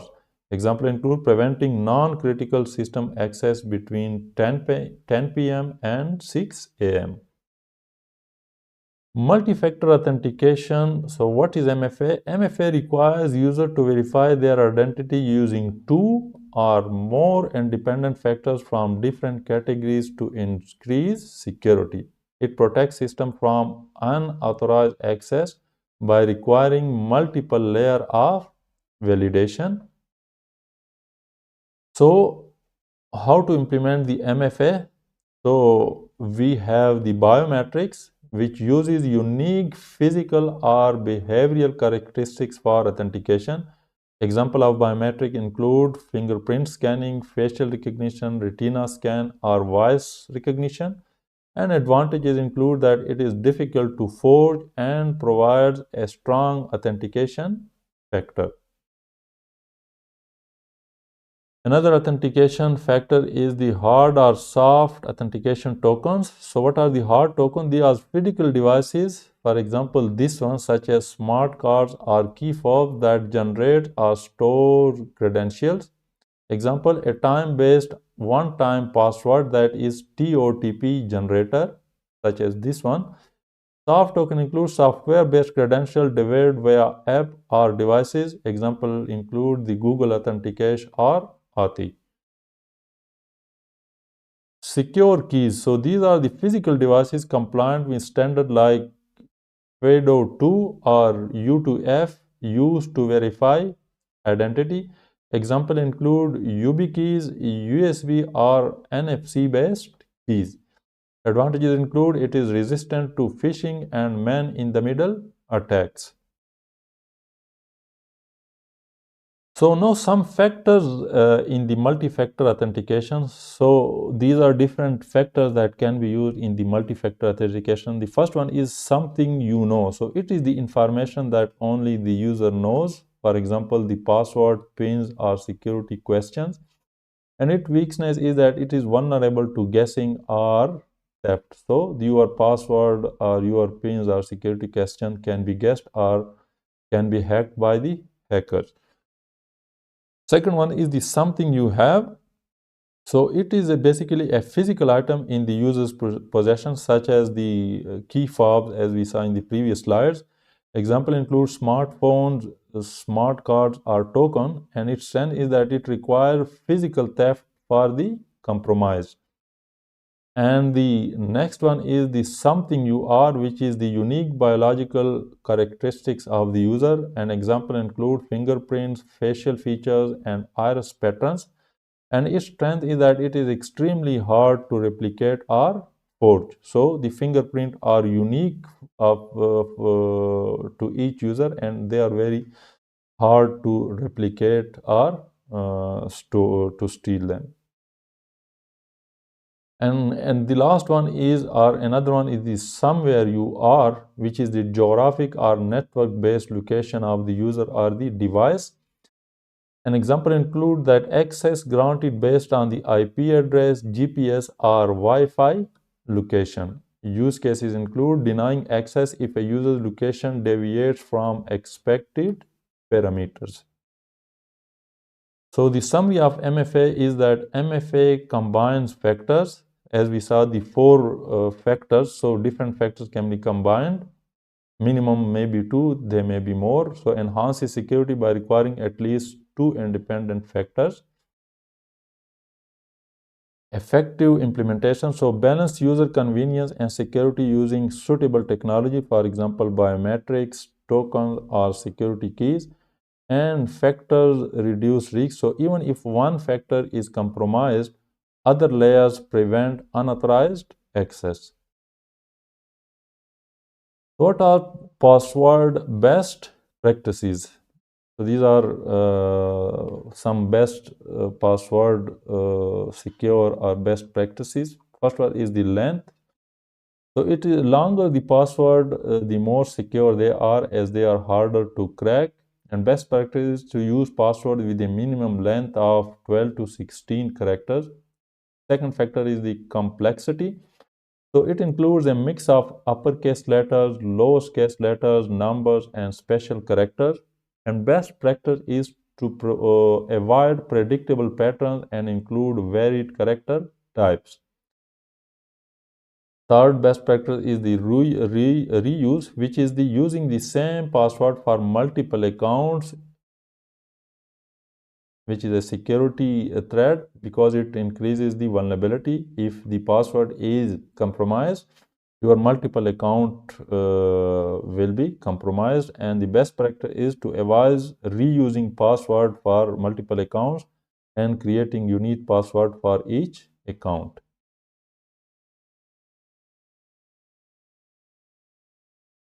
Expiration. So definition is the periodically changing password to prevent prolonged unauthorized access. What does this mean? That if your password is compromised and you don't change it or it does not expire, the hacker or the intruder will have the prolonged unauthorized access. So best practice is to implement password expiration policies, but ensure they don't encourage weak or repetitive patterns. Password age is the time a password has been in use before it is changed. So the best practice is to balance between security and usability. So avoid forcing changes too frequently. Password managers. So these are the software tools that store, generate, and manage complex passwords securely. Benefits of the password manager include that it eliminates the need to remember multiple passwords. It ensures strong, unique passwords for each account, and it offers secure storage with encryption. What is the passwordless authentication? These are the authentication methods that eliminate the need for traditional passwords. Example include the biometrics, so fingerprints and facial recognition, security token, hardware-based or app-based one-time codes, and push notification which approve login requests via mobile devices. Advantages include improved user experience and reduces the password-related vulnerabilities like phishing. Summary. So some of the best practices of password include the using the required length of the password, using required complexity, uniqueness while balancing the expiration policies. Tool, you should use the password managers to enhance security and convenience. And feature of authentication is transitioning to passwordless methods, which improve security and user experience. So now privileged access management tools or PAM tools. These are include just-in-time permissions. So just-in-time permission basically grants elevated access rights only when needed and revokes them automatically after the task is completed or after a certain period of time. Benefit include that it reduces exposure to sensitive systems and minimizes risk of privileged abuse or compromise. Example include a system administrator gets temporary access to modify network settings during a maintenance window. What is password vaulting? So it securely stores and manages password privileged accounts credential in an encrypted vault. Benefits include centralized password storage, allows secure access to shared accounts without revealing the password, and facilitates audit logging to track credential usage. Example include a PAM tool or privileged access management tool stores and autofills password for administrator accounts without exposing them to users. What are ephemeral credentials? Ephemeral credentials, so these are temporary credentials generated for specific sessions or tasks which expire automatically after use. Benefit include it reduces risk of long-term credential exposure and it prevents reuse of compromised credential. Example include cloud providers issue short-lived API tokens for accessing resources which are valid only for a few hours. Summary, so the PAM tool or privileged access management tool, it enhances security by restricting and controlling access to privileged accounts, and its key features include just-in-time permissions, secure password storage, and short-lived credentials reduce attack surface while maintaining operational efficiency. Objective 4.7, which is explain the importance of automation and orchestration related to secure operations. So automation and orchestration for secure operation, use cases of automation and scripting. So some use cases where automation and scripting can be used. First one is the user provisioning, which is automating the creation, management, and deactivation of user accounts. Benefits include it reduces human error and accelerates onboarding and offboarding processes. Resource provisioning, so it automatically allocates resources like virtual machines, storage, and network configurations. And benefit include it ensures efficient and consistent resource deployment. Guardrail, which are automation enforces security policies to prevent misconfiguration, and benefit include it maintains compliance by preventing deviations from established rules. Use cases of automation and scripting. Again, the next use case is the security groups, which are automating the creation and management of network access control. So these are basically used inside network devices like firewalls. It ensures consistent application of security policies across systems. Another use case is the ticket creation, which is automatically generating support tickets for identified issues or anomalies. Benefit that it enhances incident tracking and prioritization. Escalation, so automating the escalation of unresolved issues to higher level support or management. And benefit include it reduces response times for critical incidents. So enabling and disabling services and ports. Remember, we are studying the use case of automation and scripting. So enabling and disabling services and access is automating the activation or deactivation of services and user access based on predefined triggers. Benefit include mitigate risk by restricting access during unusual activities. Continuous integration and testing, it is automating code integration, testing, and deployment pipelines. Benefit ensure secure, error-free code while accelerating deployment cycles. Integration and application programming interfaces, that is APIs. So using APIs to integrate and automate processes across different security and operational tools. Benefits include streamlines workflows and improves the efficiency of security operations. So what are the benefits of the automation and orchestration? So it gives efficiency, it is efficient and time saving. So automates repetitive tasks to free up time for critical operation. Benefit include increases productivity and reduces human error by handling tasks like provisioning, patching, and monitoring automatically. Enforcing baselines, which is ensure systems adhere to predefined security configurations, and benefit include reduces configuration drifts and maintains compliance with security standards and policies.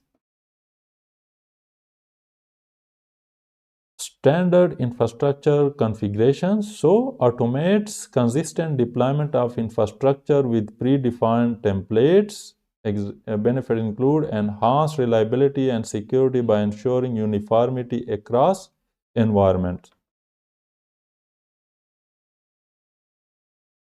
Scaling in a secure manner, so automates the secure deployment of traditional resources as demand increases.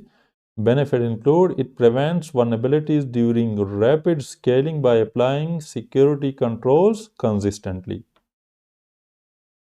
Employee retention, so it reduces mundane repetitive tasks, enabling employees to focus on high value work, which increases the job satisfaction and reduces burnout, leading to better retention rates. And reaction time, which is the automation of incident detection and response workflows. And benefit is that it minimizes downtime and mitigate risks by responding to threats faster than manual processes. Workforce multiplier, so it extends the impact of a team by automating routine tasks and workflows. And benefit include it enables smaller teams to manage larger, more complex environments efficiently and effectively. So the summary of automation orchestration is that it significantly improves efficiency, enforces consistency, and enables secure scalability. And these benefits not only enhance security posture but also improve operational workflows and employee satisfaction. Now, some other considerations.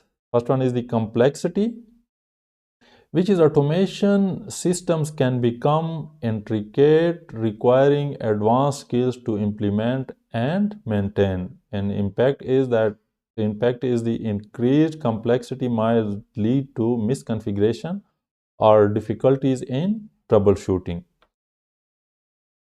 Another consideration is the cost. So initial investment in tools, training, and implementation can be high, and the impact can be that the organization must weigh the upfront cost against long-term savings and efficiency gains. Another consideration is the single point of failure. So the automation systems, if not redundantly designed, can create critical dependencies, and failure in automation system can disrupt multiple processes simultaneously. Technical debt, which is poorly designed or outdated automation scripts and workflow, can accumulate over time, and impact is that it increases maintenance burden and limits future scalability or adaptability. Another consideration is the ongoing supportability. So automated systems require regular updates and skilled personnel for support. And impact is that ensures long-term reliability but demands continuous resource allocation and expertise. So the summary is that while automation and orchestration provide significant benefits, organizations must address potential challenges like complexity, cost, and support requirements. Proper planning and resource allocation are essential for sustainable implementation. Objective 4.8, explain the appropriate incident response activities. So the incident response process basically consists of these steps, that is preparation, detection, analysis, containment, eradication, recovery, and lesson learned. So we will go through all these steps one by one. So the first step in the incident response process is the preparation, which include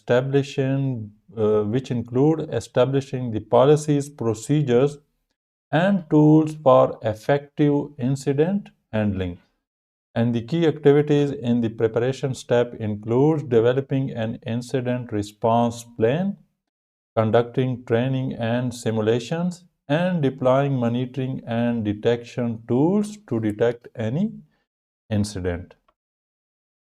The next step is the detection, which is identifying the potential security incident through monitoring and alerts. And the key activities in this step includes analyzing system logs and alerts, using intrusion detection system and other monitoring tools, and verifying and escalating suspected incidents.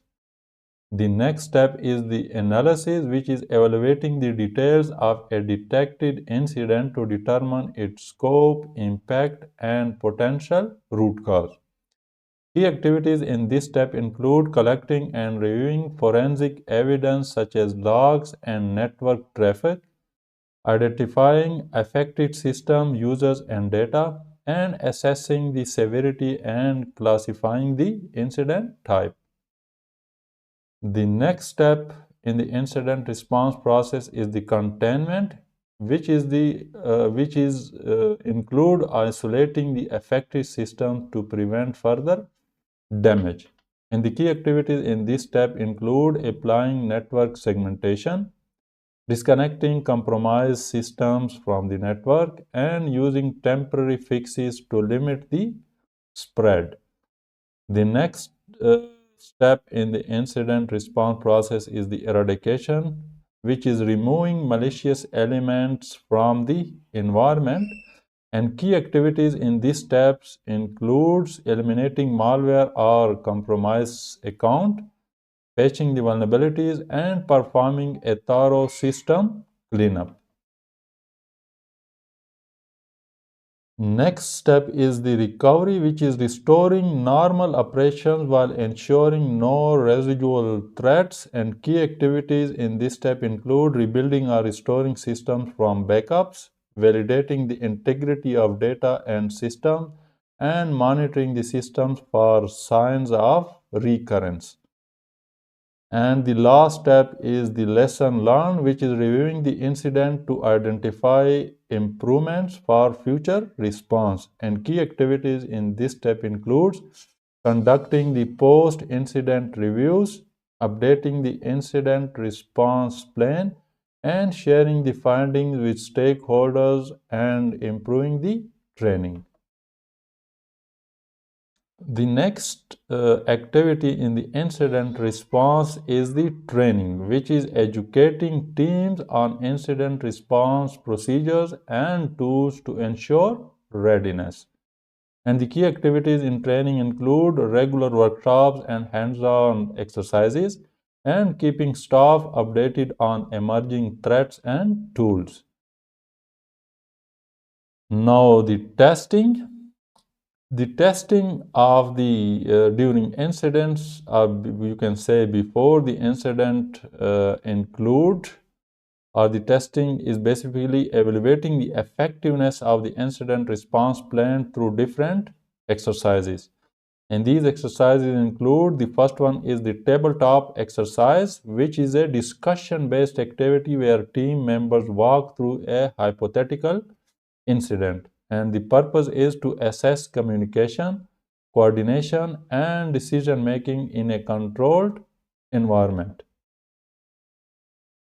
And the next testing type or exercise type is the simulation, which is a hands-on exercise replicating the real-world attack scenarios. And the purpose is to test technical capabilities and the team's ability to respond effectively under pressure.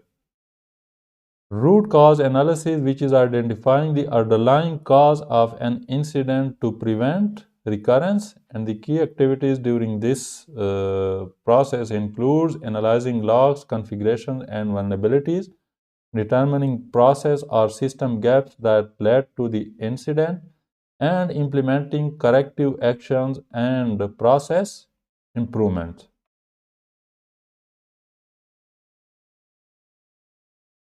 Threat hunting. This is another activity during in the incident response. It is basically proactively searching for potential threats or indicators of compromises within the network.